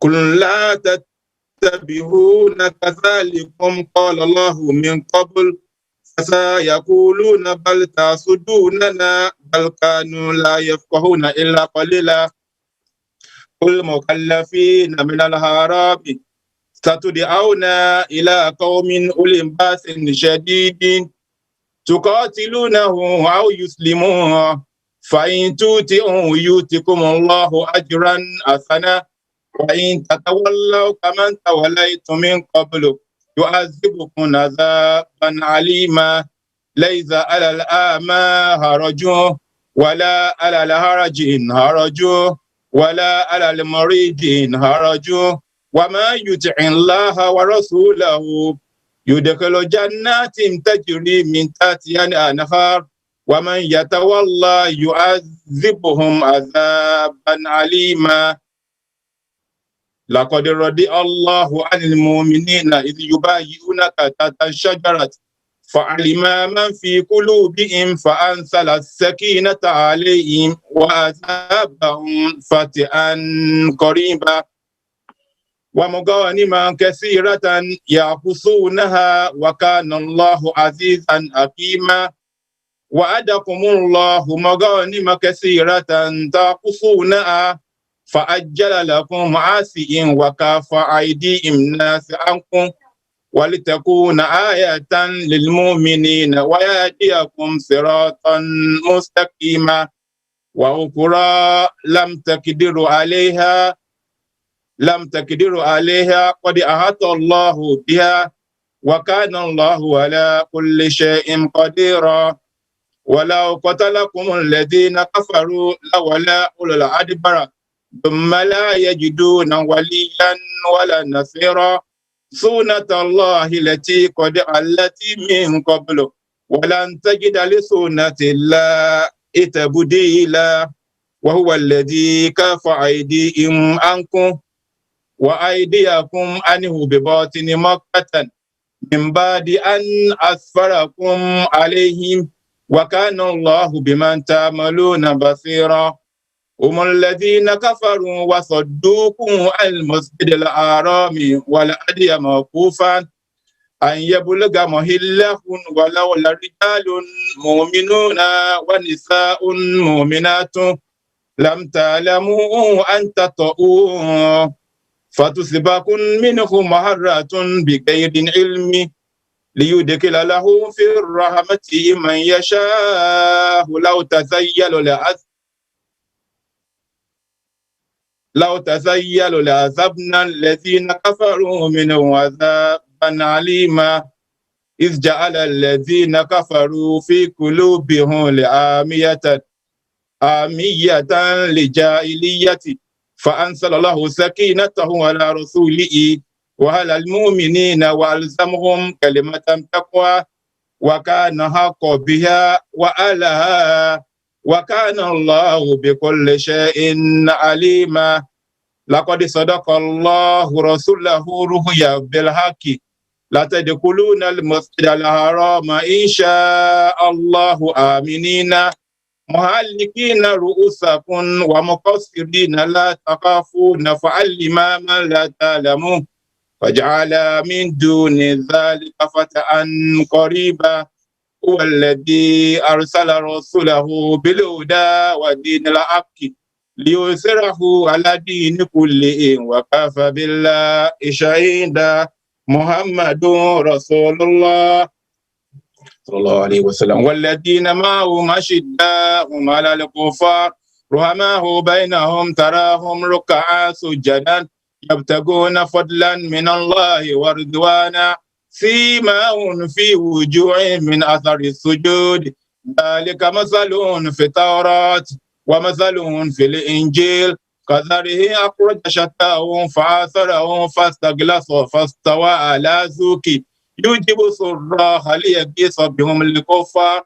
وهدى الله الذين آمنوا وعملوا الصالحات منهم مغفرة وأجرا عظيما. محمد رسول الله صلى الله عليه وسلم والذين معه أشداء على الكفار رحماء بينهم تراهم ركعا سجدا يبتغون فضلا من الله ورضوانا سيماهم في وجوههم من أثر السجود ذلك مثلهم في التوراة ومثلهم في الإنجيل كزرع أخرج شطأه فآزره فاستغلظ فاستوى على سوقه يجيب الضراع ليغيظ بهم الكفار.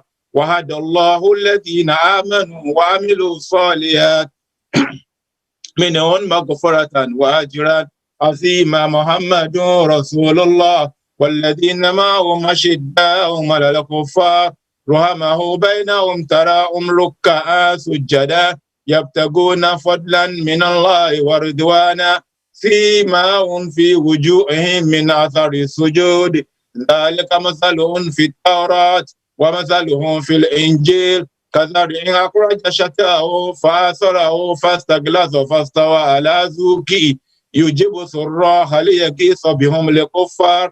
وهدى الله الذين آمنوا وعملوا الصالحات منهم مغفرة وأجرا عظيما. محمد رسول الله صلى الله عليه وسلم والذين معه أشداء على الكفار رحماء بينهم تراهم ركعا سجدا يبتغون فضلا من الله ورضوانا سيماهم في وجوههم من أثر السجود ذلك مثلهم في التوراة ومثلهم في الإنجيل كزرع أخرج شطأه فآزره فاستغلظ فاستوى على سوقه يجيب الضراع ليغيظ بهم الكفار. وعد الله الذين آمنوا وعملوا الصالحات منهم مغفرة وأجرا عظيما. محمد رسول الله صلى الله عليه وسلم والذين معه أشداء على الكفار رحماء بينهم تراهم ركعا سجدا يبتغون فضلا من الله ورضوانا سيماهم في وجوههم من أثر السجود ذلك مثلهم في التوراة ومثلهم في الإنجيل كزرع أخرج شطأه فآزره فاستغلظ فاستوى على سوقه يجيب الضراع ليغيظ بهم الكفار. وعد الله الذين آمنوا وعملوا الصالحات منهم مغفرة وأجرا عظيما. محمد رسول الله صلى الله عليه وسلم والذين معه أشداء على الكفار رحماء بينهم تراهم ركعا سجدا يبتغون فضلا من الله ورضوانا سيماهم في وجوههم من أثر السجود ذلك مثلهم في التوراة ومثلهم في الإنجيل كزرع أخرج شطأه فآزره فاستغلظ فاستوى على سوقه يجيب الضراع ليغيظ بهم الكفار.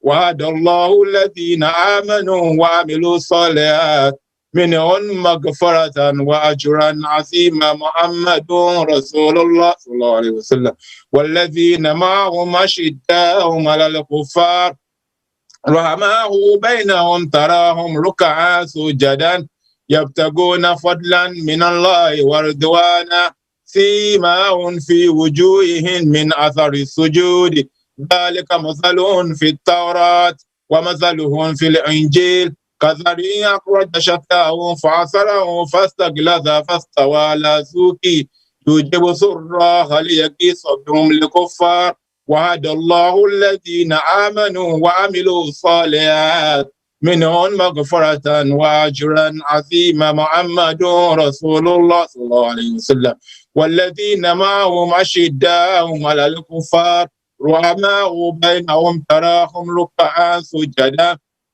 يبتغون فضلا من الله ورضوانا سيماهم في وجوههم من أثر السجود ذلك مثلهم في التوراة ومثلهم في الإنجيل كزرع أخرج شطأه فآزره فاستغلظ فاستوى على سوقه يجيب سره ليقيس بهم الكفار وعد الله الذين آمنوا وعملوا الصالحات منهم مغفرة وأجرا عظيما محمد رسول الله صلى الله عليه وسلم والذين معهم أشداء على الكفار رحماء بينهم تراهم ركعا سجدا يبتغون فضلا من الله ورضوانا سيماهم في وجوههم من أثر السجود ذلك مثلهم في التوراة ومثلهم في الإنجيل كزرع أخرج شطأه فآزره فاستغلظ فاستوى على سوقه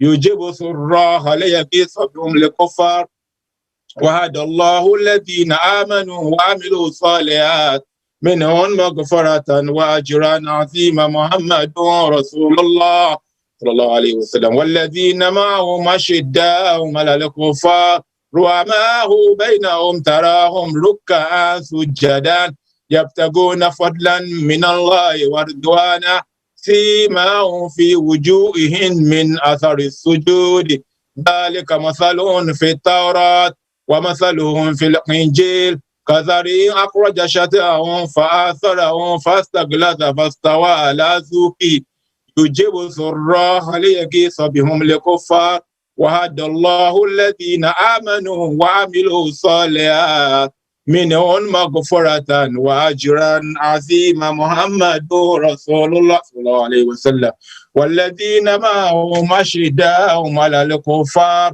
رحماء بينهم تراهم ركعا سجدا يبتغون فضلا من الله ورضوانا سيماهم في وجوههم من أثر السجود ذلك مثلهم في التوراة ومثلهم في الإنجيل كزرع أخرج شطأه فآزره فاستغلظ فاستوى على سوقه يجيب سره ليقيس بهم الكفار وعد الله الذين آمنوا وعملوا الصالحات منهم مغفرة وأجرا عظيما ولا حول ولا قوة إلا بالله العلي العظيم gbàdúrà tí a ṣe má dojú tiwa gbàdúrà tí a ṣe má dojú tiwa o àti kó gbogbo ọ̀rọ̀ wa lé ẹ lọ́wọ́ gbàdúrà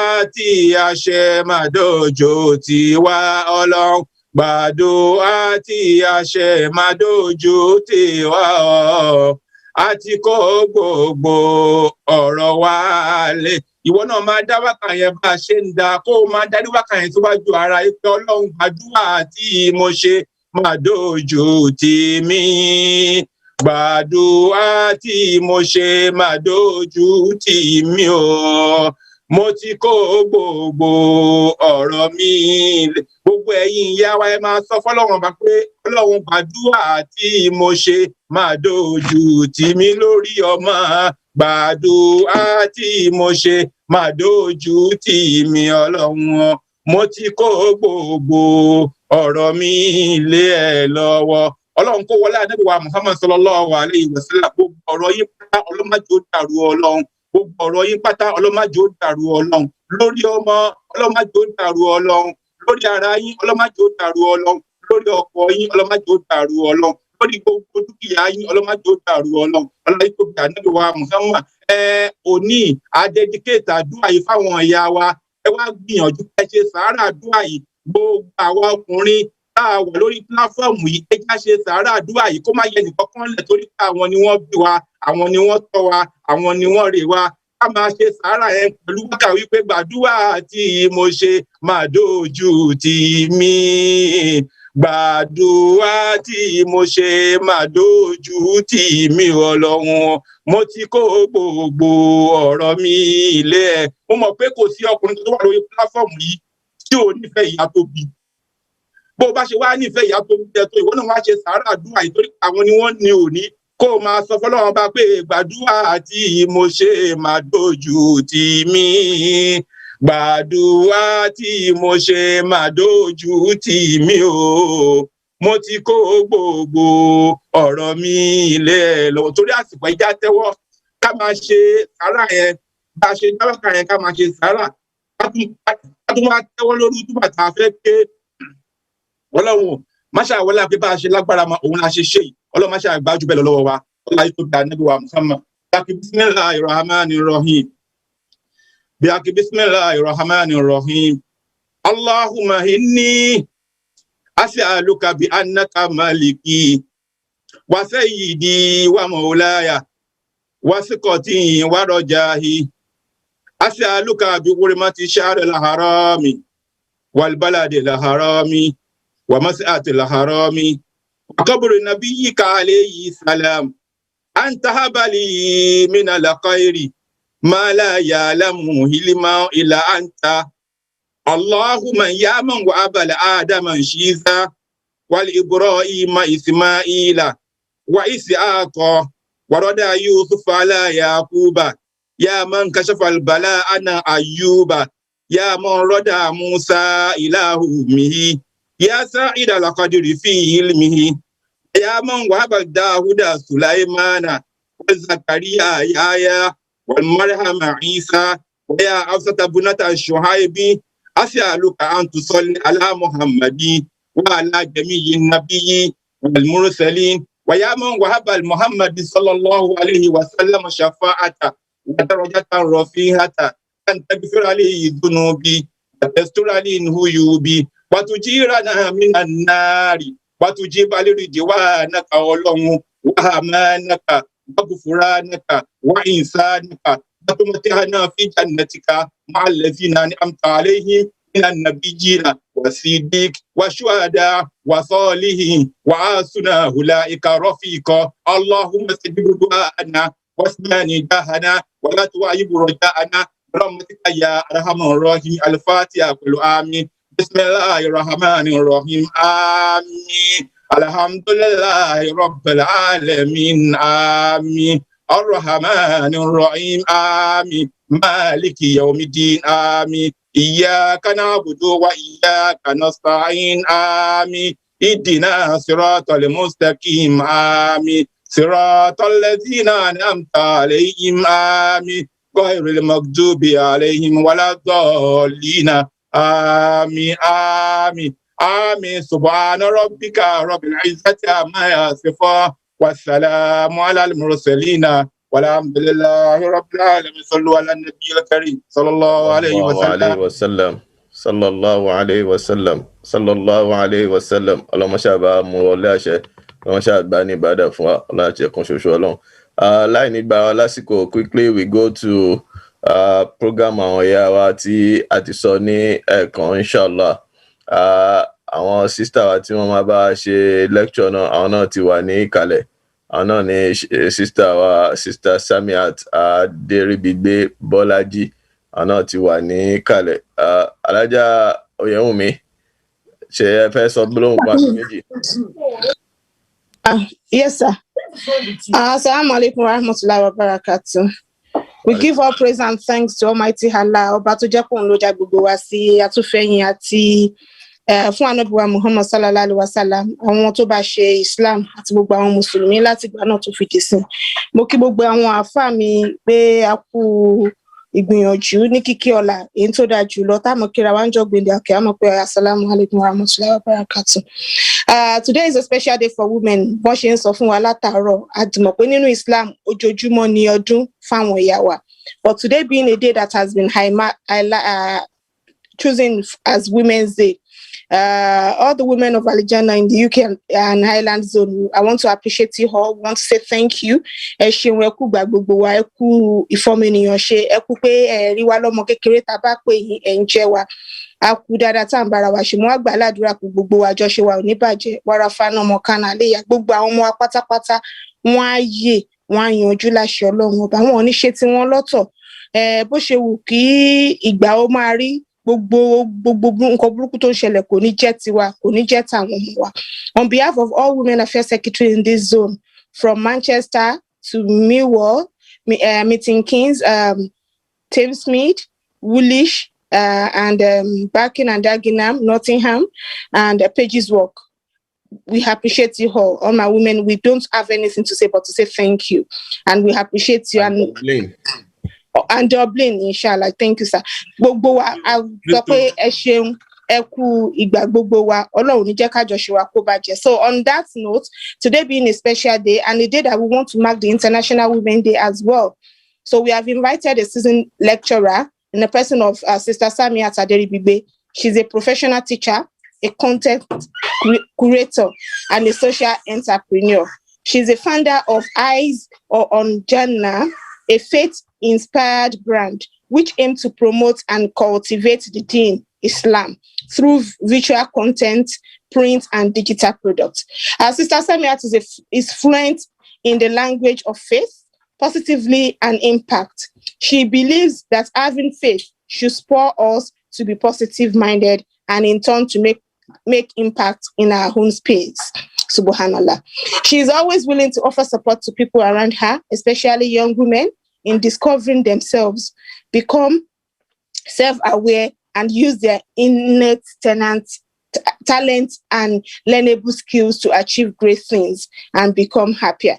I introduce to you a beautiful sister, Sister Samiat Aderibigbe Bolaji. Bismillah.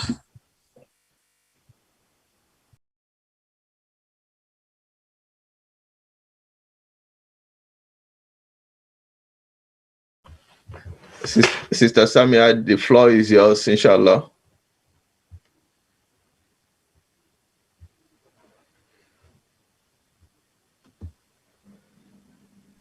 Sister Samia, can you unmute and start your lecture, please? Okay. Assalamu alaikum warahmatullahi wabarakatuh. Wa alaikum salam warahmatullahi wabarakatuh.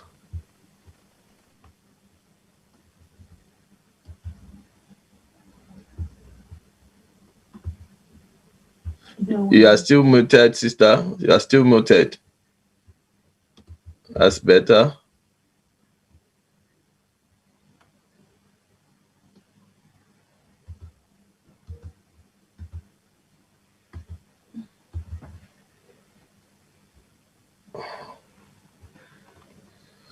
We can't hear you if you can hear us, but you are muted again.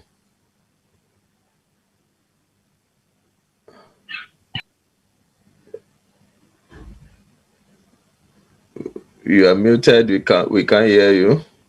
No. No, it's better now.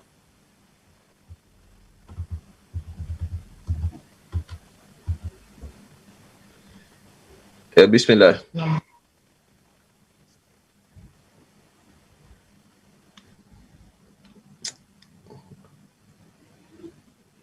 It's gone back to mute. Okay. Now, Assalamu alaikum warahmatullahi wabarakatuh. I'm trying to share my video. We also have to give you a right for that, so maybe we have to video or your screen. Okay. If it is your video, Not you just have screen. to. I'm not sharing my screen. Yeah, you can just click on the start video icon. I think they also stop sharing this so that let's stop sharing the flyer. So that makes it easier for her. Thank you.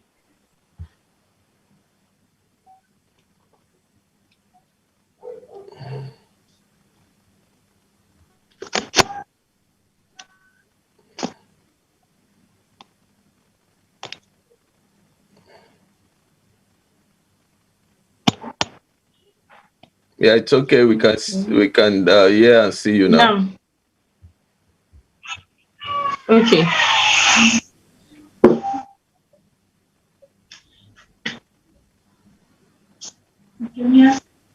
Bismillah.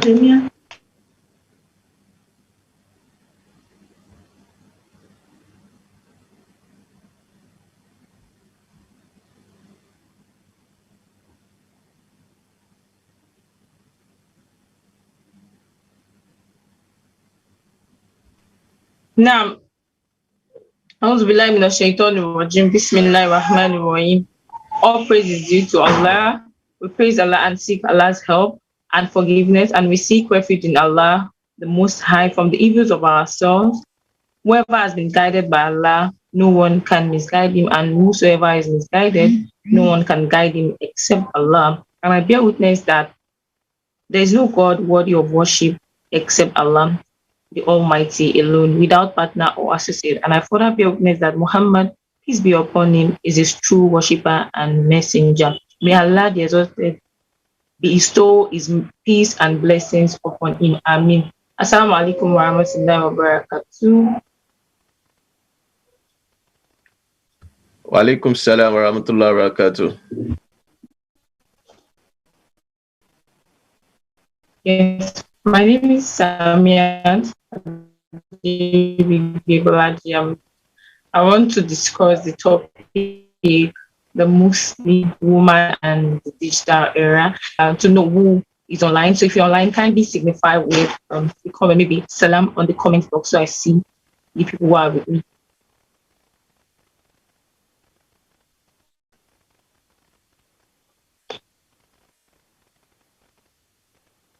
You can just type salam in the comment box. I'll read up and see. Nam.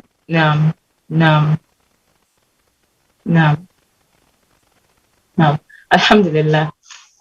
Thank you very much. Thank you very much for that. So I know that I am not alone. So I'll begin, inshallah.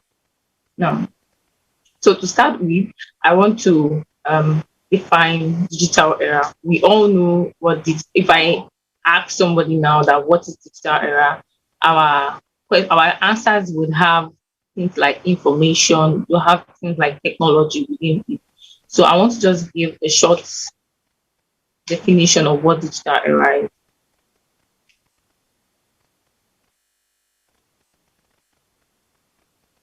Now, the digital era is a period where a shift process occurs from industrial-based to information-based economy using computer or other technology devices such as the web as medium of communication. So digital era is also known as information era, and well, there's nothing we can do about it. This is the era we are in right now. We cannot go back to the era before now. We are in the digital era, so that has been established. Now, the role of Muslim women within this era, what are the things that we should pay attention as Muslim women in this era, and what are those things that we should shy away from? Our religion is bound by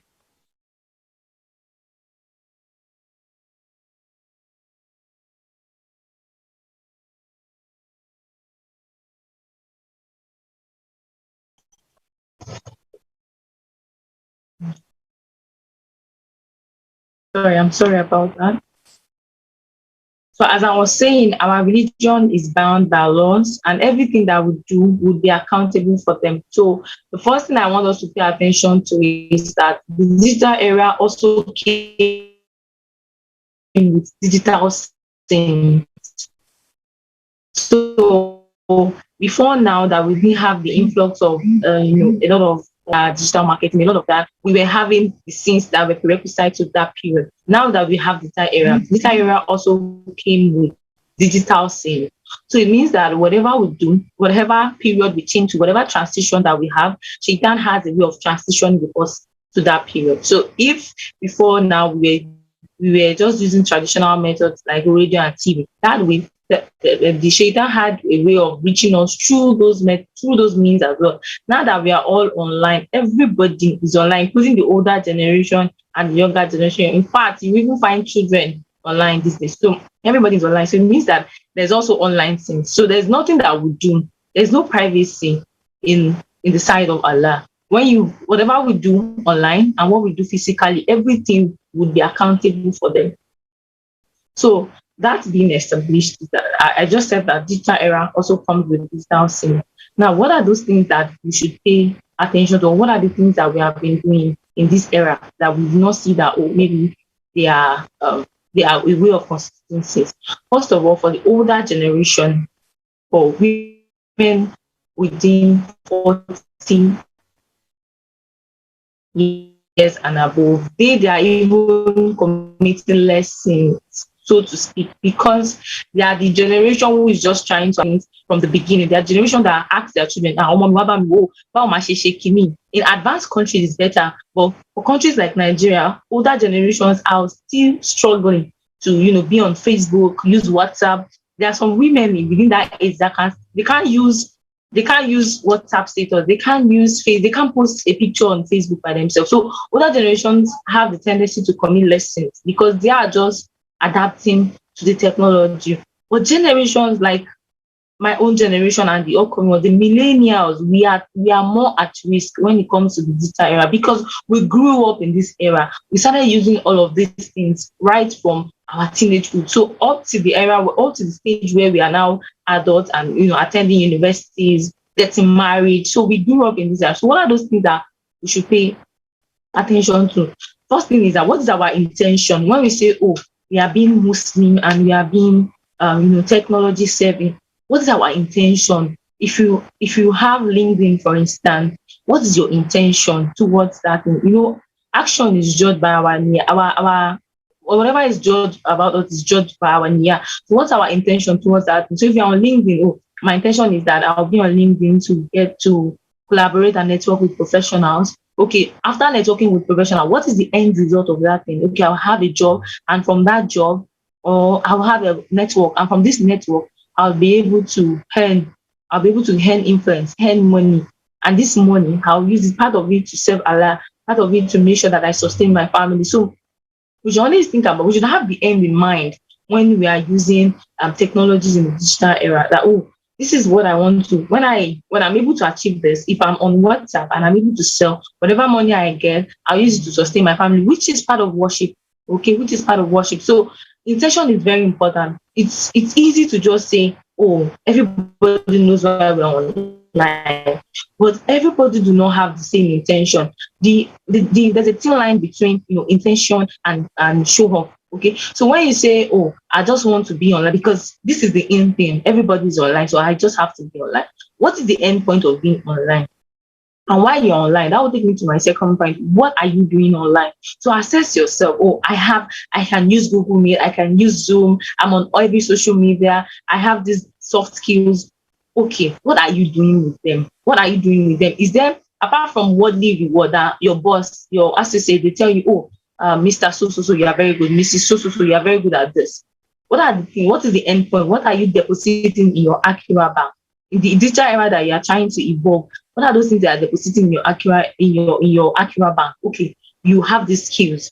For example, you have a graphic design skill. Oh, you help masjid when they have program. You help masjid when they have program to design graphic design for free. So, or you charge them less. When it comes to Muslim, you charge them less. So everything that we do, you have to check the back job. Oh, what am I doing with this thing?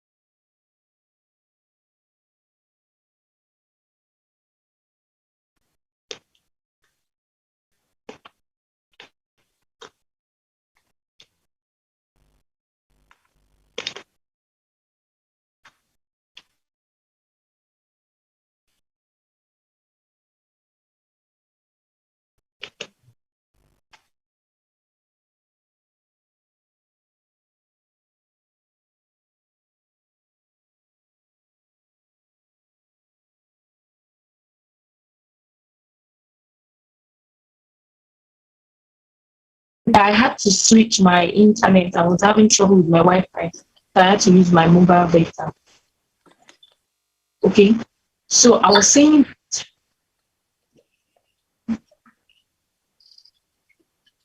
can I continue? Yes.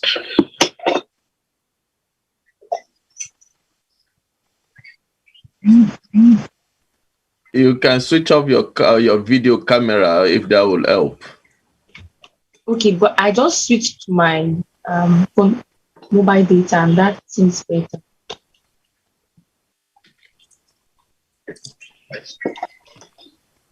Let's continue then. Okay, so when we are using, okay, we are in this era. What are the things I've talked about? Okay, you have it. You are in the era. What are you doing? In this?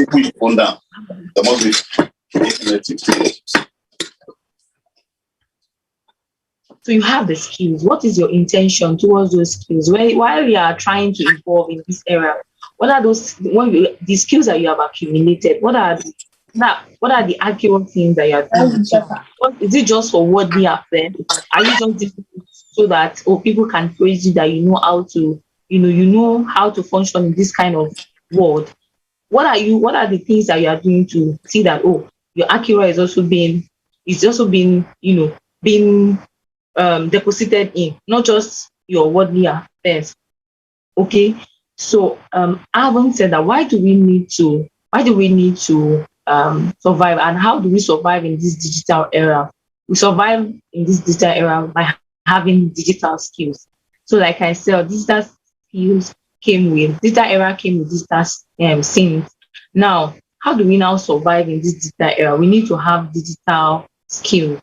We need to possess digital skills. You see, I have noticed that I don't know the percentage in the West, but I have noticed that in African countries, Muslims in African countries, they have this, like a digital attitude towards anything that has to do with technology, towards anything that has to do with being accessible. Okay, so it's not all about being there or showing off. No, it is about having the skills that are relevant. You can be in the comfort of your home and earn.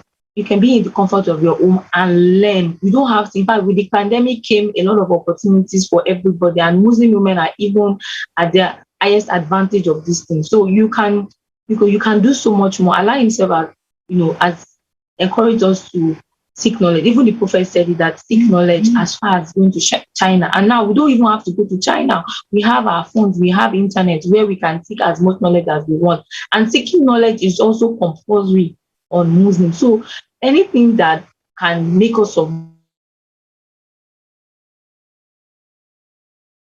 the era keeps changing as things keep evolving, also keep evolving, and not evolving to the extent whereby we now start committing sins. No, we are evolving so that we can also cope in the era, whichever involvement is happening. We are evolving as well. We are learning this. So it's not just this thing is bad, this thing is haram, there are certain skills that we should learn. For instance, there are so many organizations that are struggling to continue online. There are so many organizations that have closed down, that do not meet again because they cannot move online. So organizations like Nasfat, for instance, have immediately they responded quickly to my follow-up activities, and I see Nasfat responded quickly to the new normal. So these things they've become essential. We used to see them before as anybody that can use this, that can use internet, they can use their internet, or they can use their laptop, have these magical skills. Or we used to have it that anybody that can program, anyone that can do graphic design,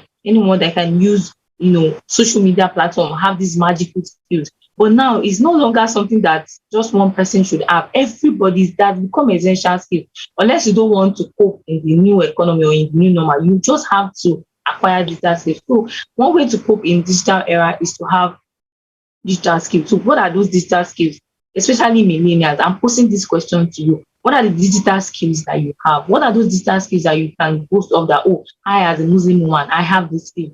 Don't be left there. Don't let the hijab be a limitation to you. No, it is not even a limitation. It is a boost to you. So whatever you know, as long as you know it very well, people will seek you out. I'll say that again. Whatever you know, as long as you know it very well, you are sure of the value you can bring to the table. People will seek you out. And it doesn't matter whether you wear hijab or not. It doesn't matter whether you're a Muslim or not. People always seek out those who can bring value to the table all the time. So do not join mediocres to say, oh no, they can't employ me because I wear the hijab, or they cannot give me that project because I'm a Muslim woman. No, when you have the skills, when you gather all the skills over time, people will seek you out. Organizations will write to you that they want you to handle that project for them. You wouldn't even be the one, asking or struggling to get that thing. They would seek you out. So let us move towards this knowledge economy. It is no longer about our PhD, except you are in the academia where all of these things matter 100%. But for other skills, for other job roles that are evolving now, you need to have skills. You need to have digital skills that you can boast of. It's not just about your degree in finance, your master's in investment banking. It's not just about that anymore. It is about take away all those certificates, take away all those information that you have about yourself, take away your CV. Now work in an environment where everything has been digitalized. So recently I joined the school where most of the things that they do is, technology based. We do interactive whiteboard. We have Google sessions. We use Microsoft Teams with the students to teach them. And if at one point or the other I didn't see that coming in my profession and I didn't garner the skills, it's just we can't employ you because you cannot use interactive whiteboard, because you can't use collaborative platforms to do your lesson notes. You can't. Do you understand? So as the economy moves, as the era moves, the things that are needed in the new era, we should gather the skills, not at the expense of our religion, right? But then any way that is still allowed, that will not in any way tamper with our religion, we should try as much as possible to gather the skills and survive in the era, because the world needs Muslim women. The world needs us to also be active, to also do things, to also, you can't see. It's hard to just say, oh, there's this sector now that you don't find Muslim women. They are there doing, and everything is towards that one, because people see the younger generation, they are inspired that, oh, that is so doctor who is also a Muslim woman. That's so IT specialist. This is somebody who is a business person. This is a business strategist, and she's a Muslim woman. We are becoming so relaxed to some certain careers that, we can't do it, we don't know it, we can't do data analytics, we can't do copywriting because we have to be this part, we have to just do this kind of career. No, these skills are things that we can learn with dedication and persistence in the comfort of our home and earn as much as we want, and even dictate when to work. So what is holding us back? Do not let us be clouded by the fact that, if I don't do it, other people will do it. If you do it, you are doing it for yourself. It's going to raise you, and your intention is to say, amongst the Muslim community, I'm this person. I can boast of these skills, right? So, as millennials now, to the adults, they are not left out. In fact, I can even say more adults are trying their best to get this distance more than us millennials who still have the agility.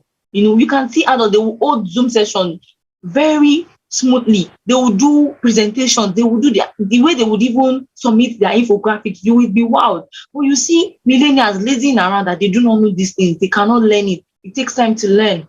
Why are we doing that to ourselves as Muslim women? We need to learn these things. Digital skills are not something that is perfect. We can sit down in the comfort of our home and learn it. Okay? So I want to ask, now, what are the digital skills that we think we need to learn in this digital era that we are in now? This is 2021, post-pandemic. So now things have changed. Even in our workplace, in our studies, we have noticed most schools have moved online. Most workplaces now do maybe 2 days at home, 1 day at home. What are those digital skills that we think we need, that we are yet to learn? Please use the comment box and let's learn together. What are those digital skills that you think you need to learn as you continue to live in this digital era with post-pandemic?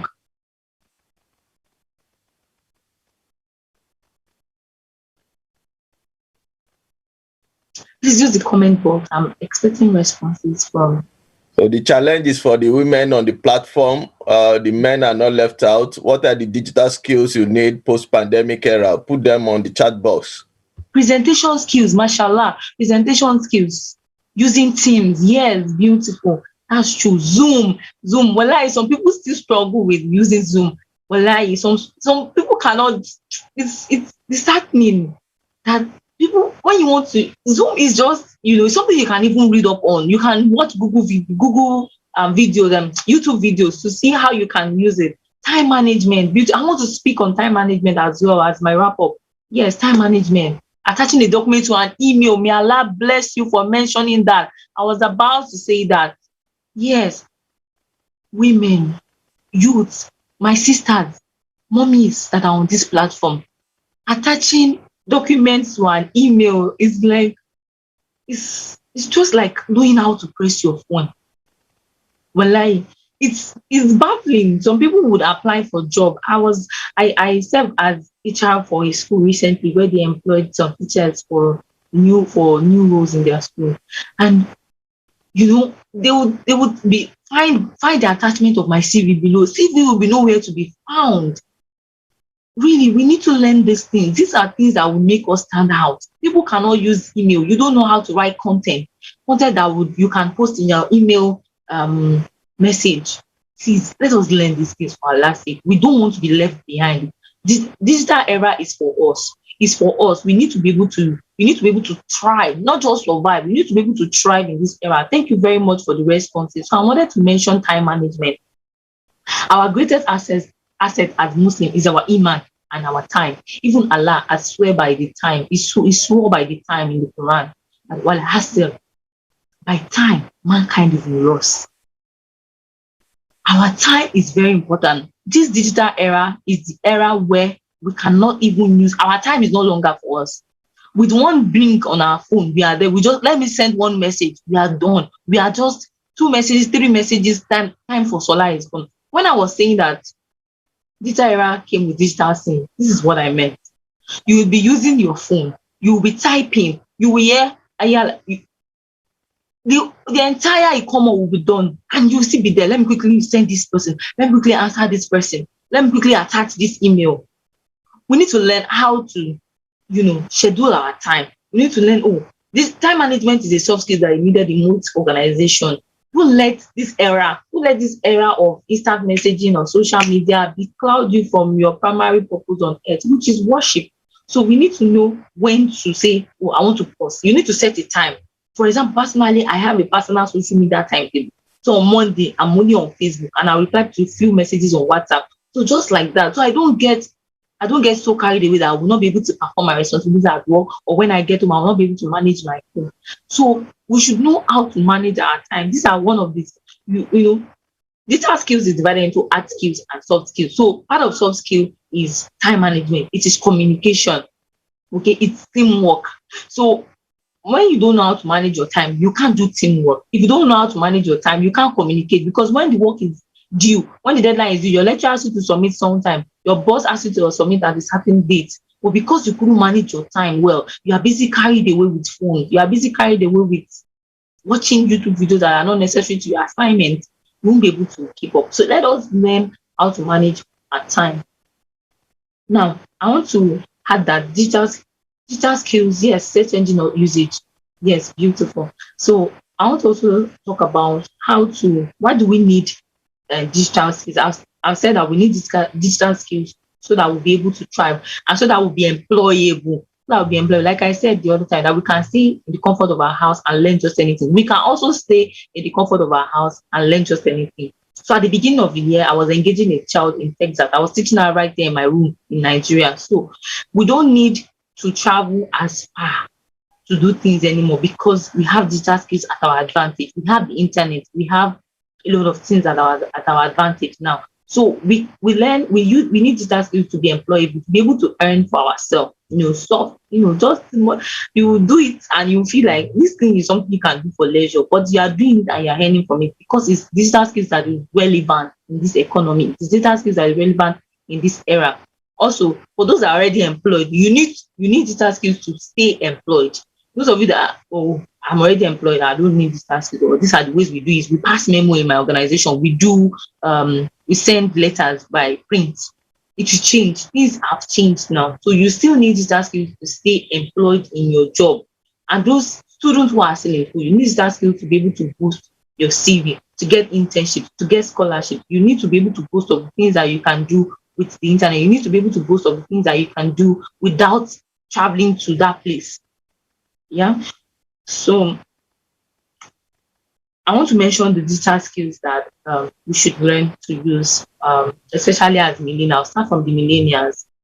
Social media management. We should learn how to use our social media platforms, how to use Facebook, Instagram, LinkedIn, all of those things. We should learn it. Not just for the sake of learning, but for the sake of using it for the sake of Allah.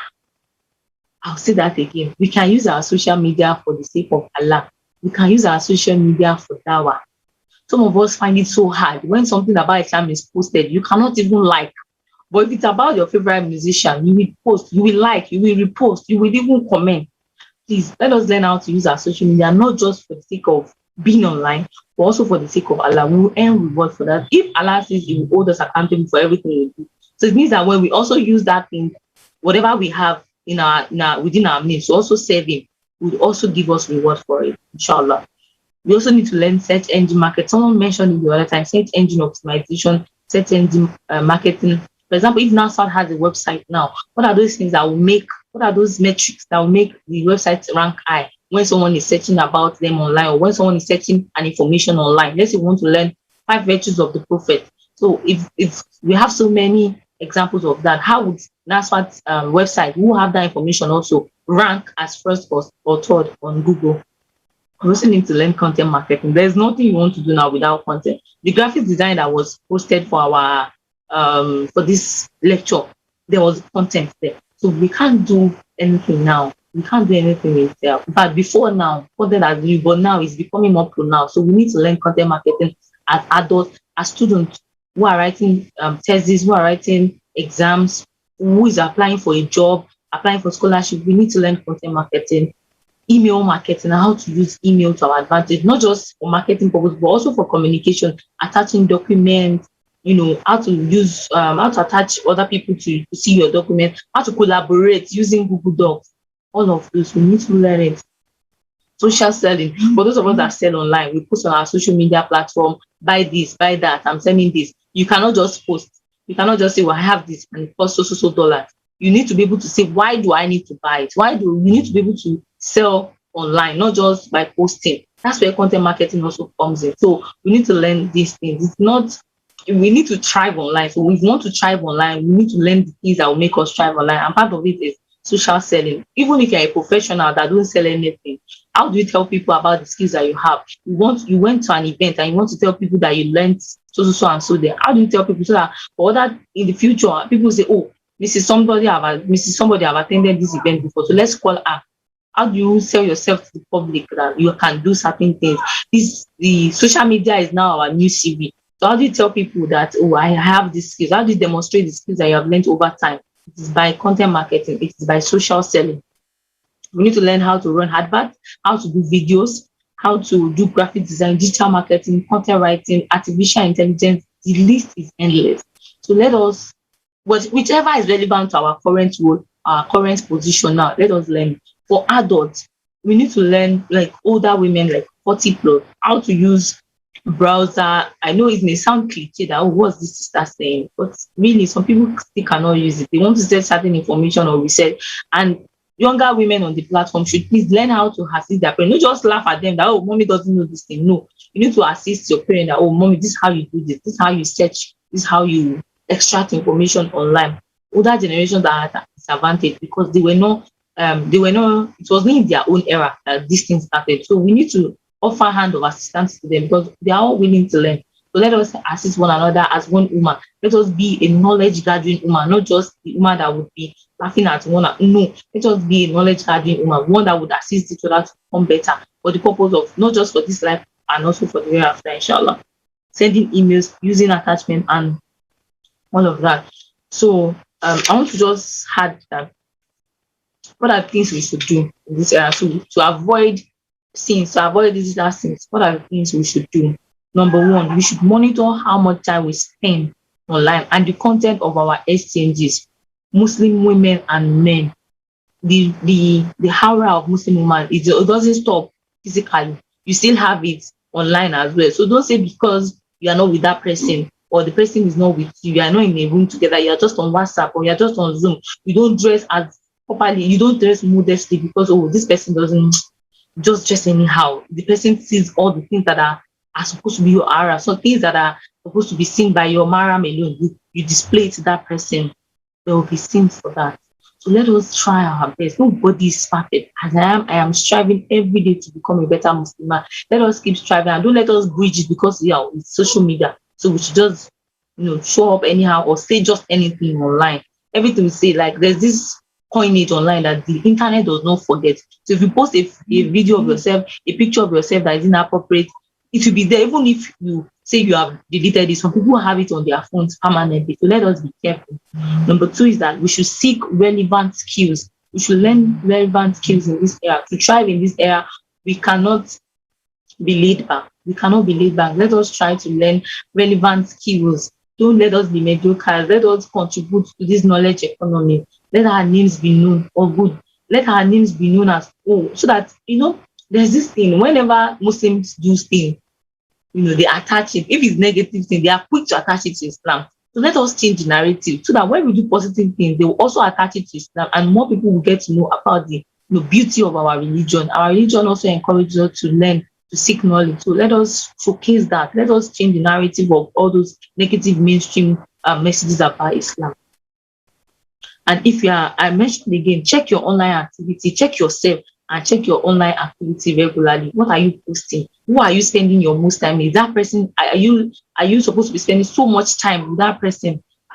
Some of us chat into the night saying irrelevant things. Some of us do video conferences into the night saying irrelevant things with people who are not our marriage, with people who are not supposed to have too much long conversation with. Let us check ourselves. Who are we discussing with? What are we saying? What are we posting online? What are we doing? If we're to leave our phone or remove our password with people, will our children be happy to see the things that we are doing online?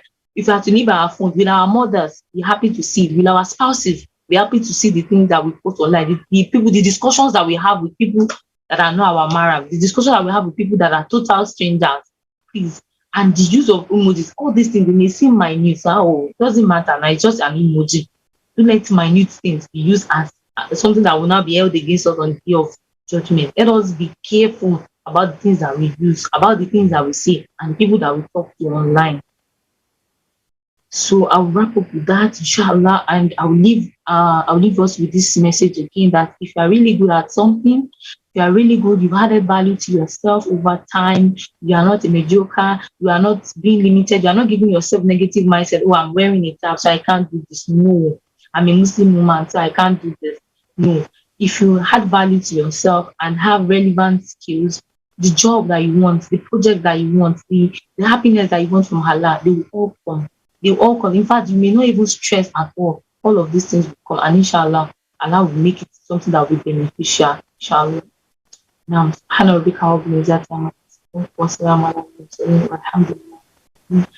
you have questions and addition, comments, please kindly put them in the comment box.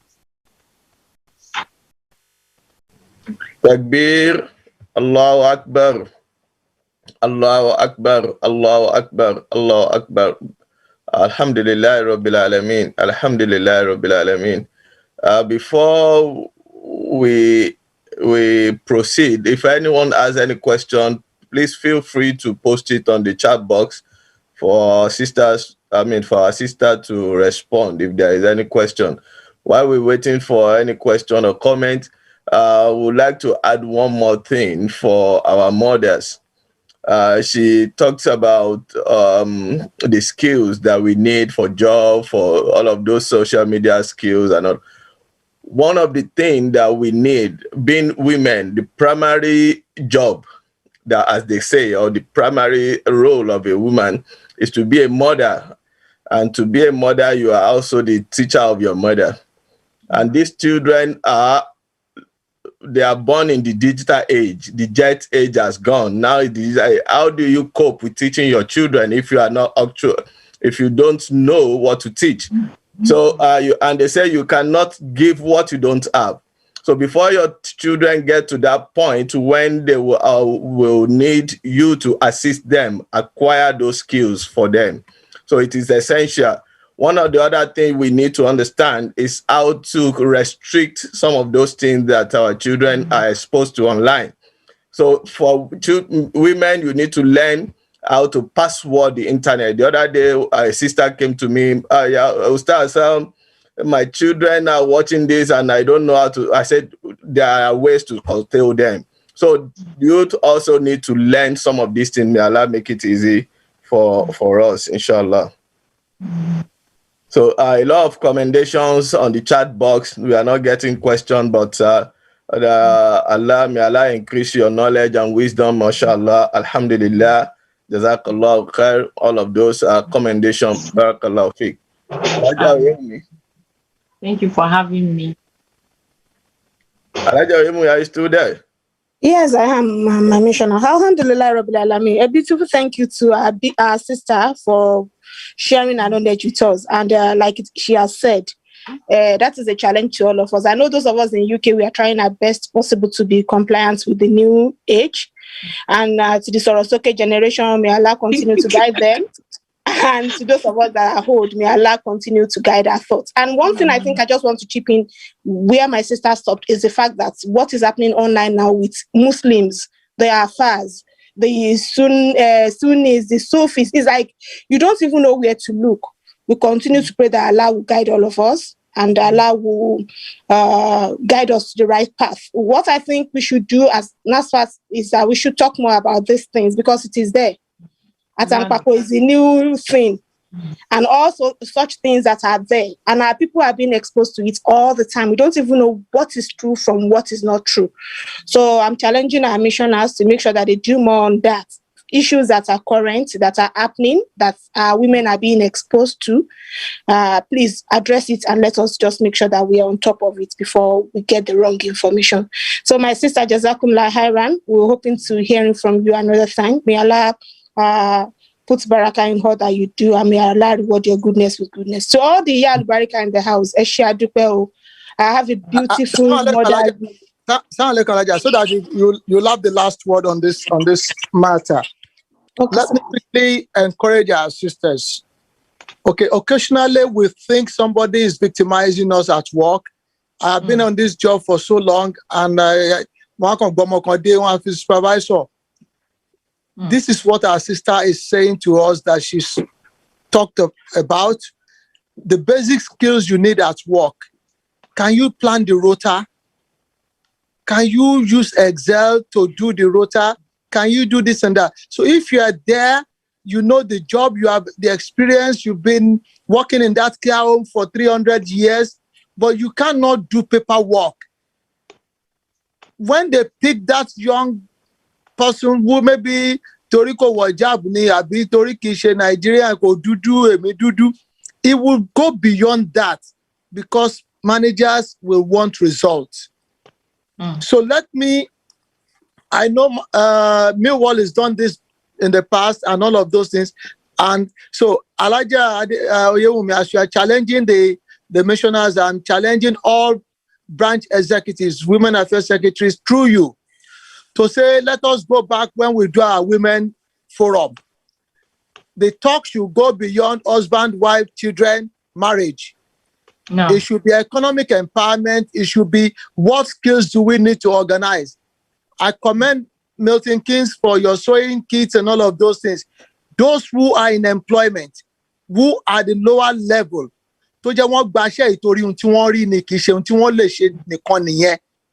how can we support them to climb the ladder? Salaam alaikum wa rahmatullahi wa barakatuh. Oh, alaikum salam wa rahmatullahi wa barakatuh. Alhamdulillah rabbil alameen. Before we proceed, can I ask our ZM to pray for our sister? May Allah increase her in knowledge. May Allah strengthen her iman. May Allah, all of the good things that she desired, may Allah give it to her, inshallah. Alhamdulillah Rabbil Alameen wa salatu wa salam ala Rasulullah. I think our sister wants to talk again before I go. Naam. Salam alaikum. She mentioned something that I just want to say a few words about it. She said that there's a lot of information out there and there's hardly, we don't even know the one to believe. Wallah, it is true.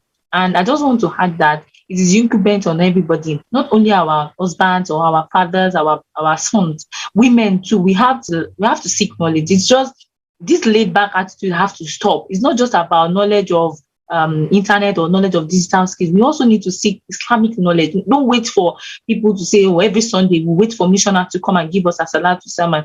We have all these platforms. We have, platforms that are genuine and authentic. We have our Quran. We have transliteration Quran that we can always reach out to. Let us learn so that when we have the knowledge, we can always refute it, even without anybody's help to say, oh, no, this is wrong. This is not something that is Islamic. You understand? So if we don't have the, if you are not proud enough, it's just like your child is reading A, B, C, D, E, and the person from E goes to G. You are able to say no. F is the next thing. When you have the knowledge, if you don't have the knowledge, it's easy to say, but if you have the knowledge, you will be proud to even tell your children to pass the knowledge to your children. So let us seek knowledge. There's no age limit. Let us seek knowledge. Let us use the books of that we have been given. Let us use the Quran. Let us read tafsir. Watch tafsir. Let us learn and say, oh, we know about our deen. Don't just wait for people to throw the message at you or messages that you now be screenshotting and putting on your status. You to learn knowledge that you can pass to other people, because now we are more distracted more than ever. The entire era came with distraction, a lot of distraction. So we can say we are busy, we are doing this, we don't have time to learn. Let us learn it. The knowledge of the deen is very important for everybody. So let us keep on learning and memorizing and revising. We learn about our deen. And may Allah make it easy for all of us, inshallah. Amina. That is a leeway for the ustaz. She has bailed us out to some extent. May Allah give her a lot of strength, inshallah. Zaydem, bismillah. Adúpẹ́ fún Ọlọ́run, àṣekẹ́ àtìgẹ̀ fún Ànábì Muhammad sallallahu alaihi wasallam. Adúpẹ́ fún sister wa. All this we've been saying a lot about it all this while, but too, a distant person or someone is not amongst us comes on board to tell us, we give more importance to it. Ọlọ́ba sọ sister wa Sami Alẹ́sàn yóò wọ́n lórúkọ tí wọ́n ń jẹ́ òkè Ọlọ́run yóò máa lọ wọn ní wálẹ̀ láíláí Sami òkè lẹ́mọ̀ lọ sister wa Ọlọ́ba dílé tí náà mú ọba mi ò ní jalè irú wọ́n ṣàdúrà fún yà ṣàdúrà fún gbogbo àwọn tó ń jẹ́yà fún wa níbí lénìí tí wọ́n tún celebrate ara wọn Ọlọ́run dákun bá celebrate yìí jù báyìí lọ ẹ̀san tọ́ba mi ń sọ fún gbogbo àwọn obìnrin tí wọ́n rí báyìí Ọlọ́ba sọ fún yín Ọlọ́run bẹ́ẹ̀ látòrí ti sister wa Samia irú wọn yóò pọ̀ ní community wa Ọlọ́run yóò pọ̀ ní community wa Ọlọ́run dẹ́mi yín wá gò pẹ̀lú àlàáfíà ara má dẹ́mi tí náà ló gbọdọ̀ akọ̀lọ́run tó gbóhùn tó jáde lára tí náà bá ṣe wọn lálá àlùbáríkà Ọlọ́run bá ṣe wọn lálá àṣeyọrí Ọlọ́run bí akẹ́ bismillahir rahmanir rahim Allahumma anta rabbi la ilaha illa anta alayka tawakkaltu wa anta rabbul arshil azim ma sha Allah kana wa ma lam yasha lam yakun wa la hawla wa la quwwata illa billah أعلم أن الله على كل شيء قدير وأن الله قد أعطى بكل شيء علما اللهم إنا أعوذ بك من شر نفسي ومن شر كل دابة أنت آخذ بناصيتها إن ربي على صراط مستقيم اللهم بارك لنا فيما أعطيتنا وبارك في أولادنا وأموالنا وأزواجنا برحمتك يا أرحم الراحمين سبحان ربك رب العزة عما يصفون وسلام على المرسلين والحمد لله رب العالمين. Alhamdulillah Rabbil Alameen. Alhamdulillah Rabbil Alameen. On a final note, before we wrap up the session, the Asalatu session today, our sister talked about we seeking knowledge. Wallahi, we don't have any excuse for not seeking knowledge. Wallahi, tallahi, summa billah, we don't have any excuse. Every knowledge we need for our deen, for our livelihood, is there on our fingertips. Is there on our fingertips. He mentioned reading tafsir. We have tafsir books on our fingertips. She mentioned fiqh. We have them on our fingertips. All you need to do is spend a little time, go on to Play Store, wherever, and search for Islamic books. In fact, most of them are actually free. You don't have to pay. You don't have to pay. The other day we were doing Missioners Connect and we talked about something. Someone asked, where can we get this? The scholar simply said, Google it. And we were able to find the books right there on our fingertips, free of charge, FOC. So we need to time ourselves, manage ourselves, spend a little time Allah subhanahu wa ta'ala will bless us with it, inshallah. Having said that, we are out of time. The time has really gone against us. Inshallah, before we finish, we'll quickly do Surah to Yasin. In the next couple of weeks, then we'll come back and do the closing prayer, inshallah. I'm going to call on our Fati Omaba Surah to Yasin, honor and Fadila to Sheikh Abu Yasin from Manchester. Bismillah, ya Sheikh. Abu Yasin. أعوذ بالله من الشيطان الرجيم بسم الله الرحمن الرحيم أعوذ بالله من الشيطان الرجيم بسم الله الرحمن الرحيم ياسين والقرآن الحكيم إنك لمن المرسلين على صراط مستقيم تنزيل العزيز الرحيم لتنذر قوما ما أنذر آباؤهم فهم غافلون لقد حق القول على أكثرهم فهم لا يؤمنون إنا جعلنا في أعناقهم أغلالا فهي الأذقان فهم مقمحون وجعلنا من بين أيديهم سدا ومن خلفهم سدا فأغشيناهم فهم لا يبصرون وسواء عليه أنذرتهم أم لم تنذرهم لا يؤمنون إنما تنذر من اتبع ذكرى وخشي الرحمن بالغيب فبشره بمغفرة وأجر كريم إنا نحن نحيي الموتى ونكتب ما قدموا وآثرهم وكل شيء أحصيناه في إمام مبين وضرب لهم مثلا عذاب القرية إذ جاء المرسلون إذا أرسلنا إليهم سلين فكذبوهما فأسسنا بثالث فقالوا إنا إليكم مرسلون قالوا ما أنتم إلا بشر مثلنا وما أنزل الرحمن من شيء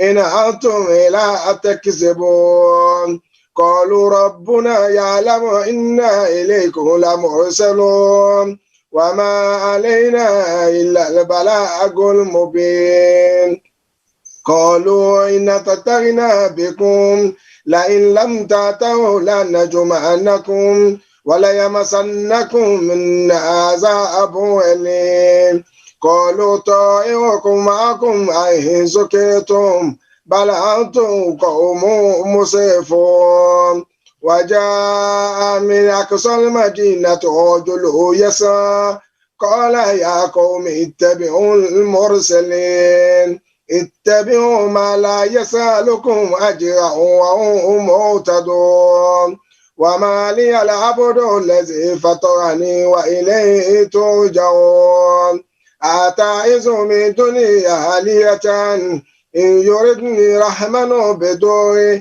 لا تغني عني شفاعته شيئا ولا يوكزون إني زال في ضلال مبين إني آمنت بربكم فاسمعون قيل ادخلي جنة قال يا ليت قومي يعلمون بما غفر لي ربي وجعلني من المكرمين وما أنزلنا على قومي من بعد من جد من السماء وما كنا منزلين كانت إلى صيحة واحدة فإذا هم خامدون يا أسعد على عباده ما يأتي من رسول إلا كانوا به يستهزئون ألم يروا كما أهلكنا قبلهم من القرون أنه إليه لا يرجعون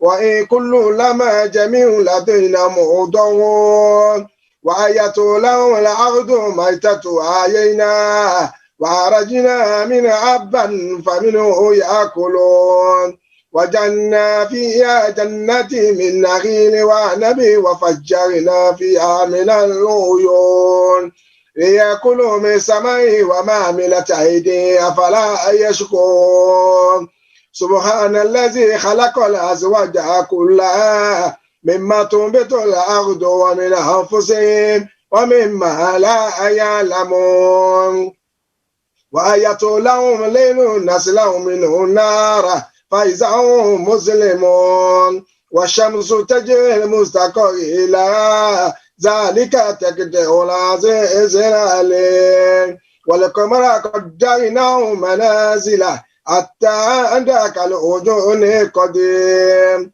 لا شمس ينبغي لها أن تدرك القمر ولا الليل سابق النهار وكل في فلك يسبحون وآية لهم أنا منا ذريتهم في فلك مشحون وخلقنا لهم من مثله ما يركبون وإن نشاء نغرقهم فلا صريخ لهم ولهم ينقذون إلا رحمة منا ومتاع إلهي وإذا قيل لهم اتقوا ما بين أيديكم وما خلفكم لعلكم ترحمون وما تأتي من آية ربي إلا كانوا عنها معرضين وإذا قيل لهم انفقوا مما رزقكم الله قال الذين كفروا للذين آمنوا أن نطعم من لو يشاء الله وطعمه إن أنتم إلا في ضلال مبين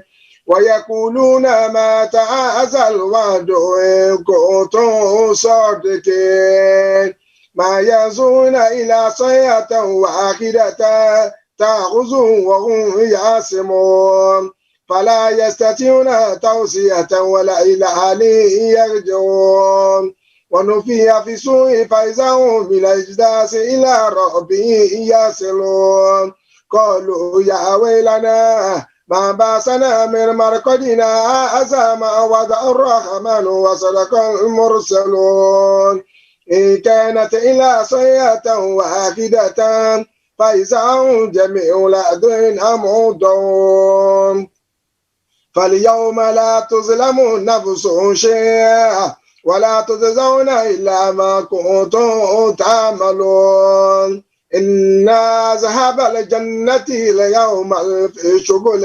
فاكهون هم وأزواجهم في ظلال على الأرائك متكئون لهم فيها فاكهة ولهم ما يدعون سلام قولا من رب رحيم وامتازوا اليوم أيها المجرمون ألم أعهد إليكم يا بني آدم ألا تعبدوا شيطانا إنه لكم عدو مبين وأن اعبدوني هذا صراط مستقيم ولقد أضل منكم جبلا كثيرا فلم تكونوا تعقلون هذه جهنم التي توعدون اصلوها يوم بما كنتم تكفرون اليوم نختم على أفواههم وتكلمنا أيديهم وتشهد أرجلهم بما كانوا يكسبون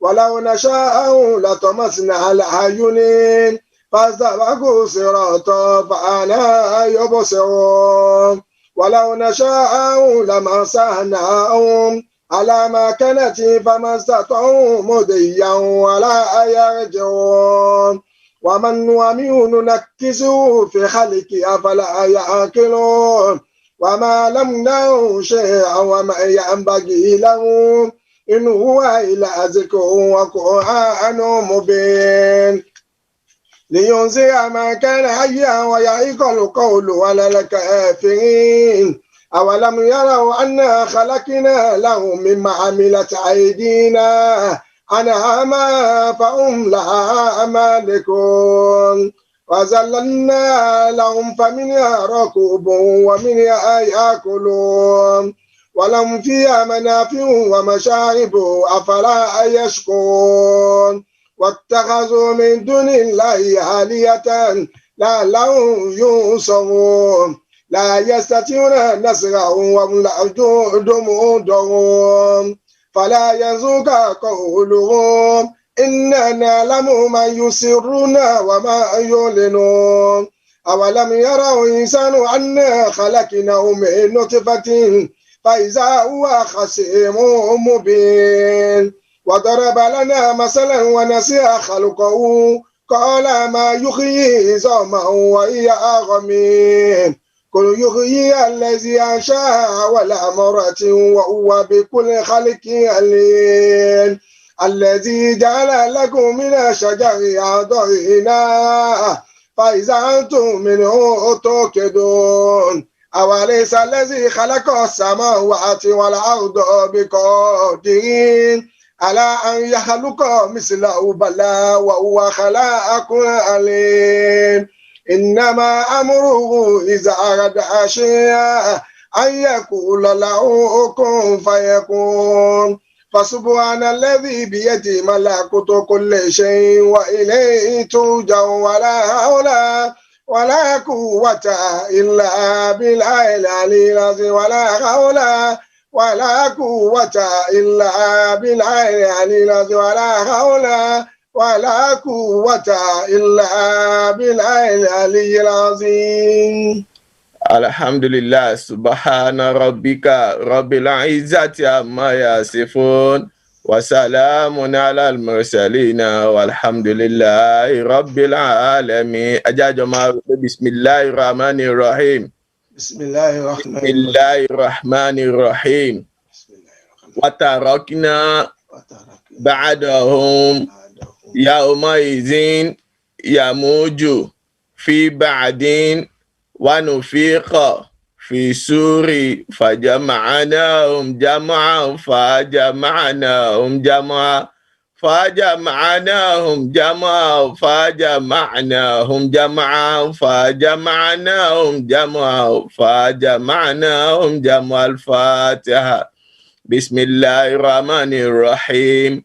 الحمد لله رب العالمين الرحمن الرحيم مالك يوم الدين إياك نعبد وإياك نستعين اهدنا الصراط المستقيم صراط الذين أنعمت عليهم غير المغضوب عليهم ولا الضالين آمين آمين آمين. سبحان ربك رب العزة عما يصفون وسلام على المرسلين والحمد لله رب العالمين. أجب دعوتنا يا ذا الجلال والإكرام إنك لا تخلف الميعاد. آمين يا رب العالمين. ما شيء لا شيء ما الله má ṣe ilá ṣe mọ Allah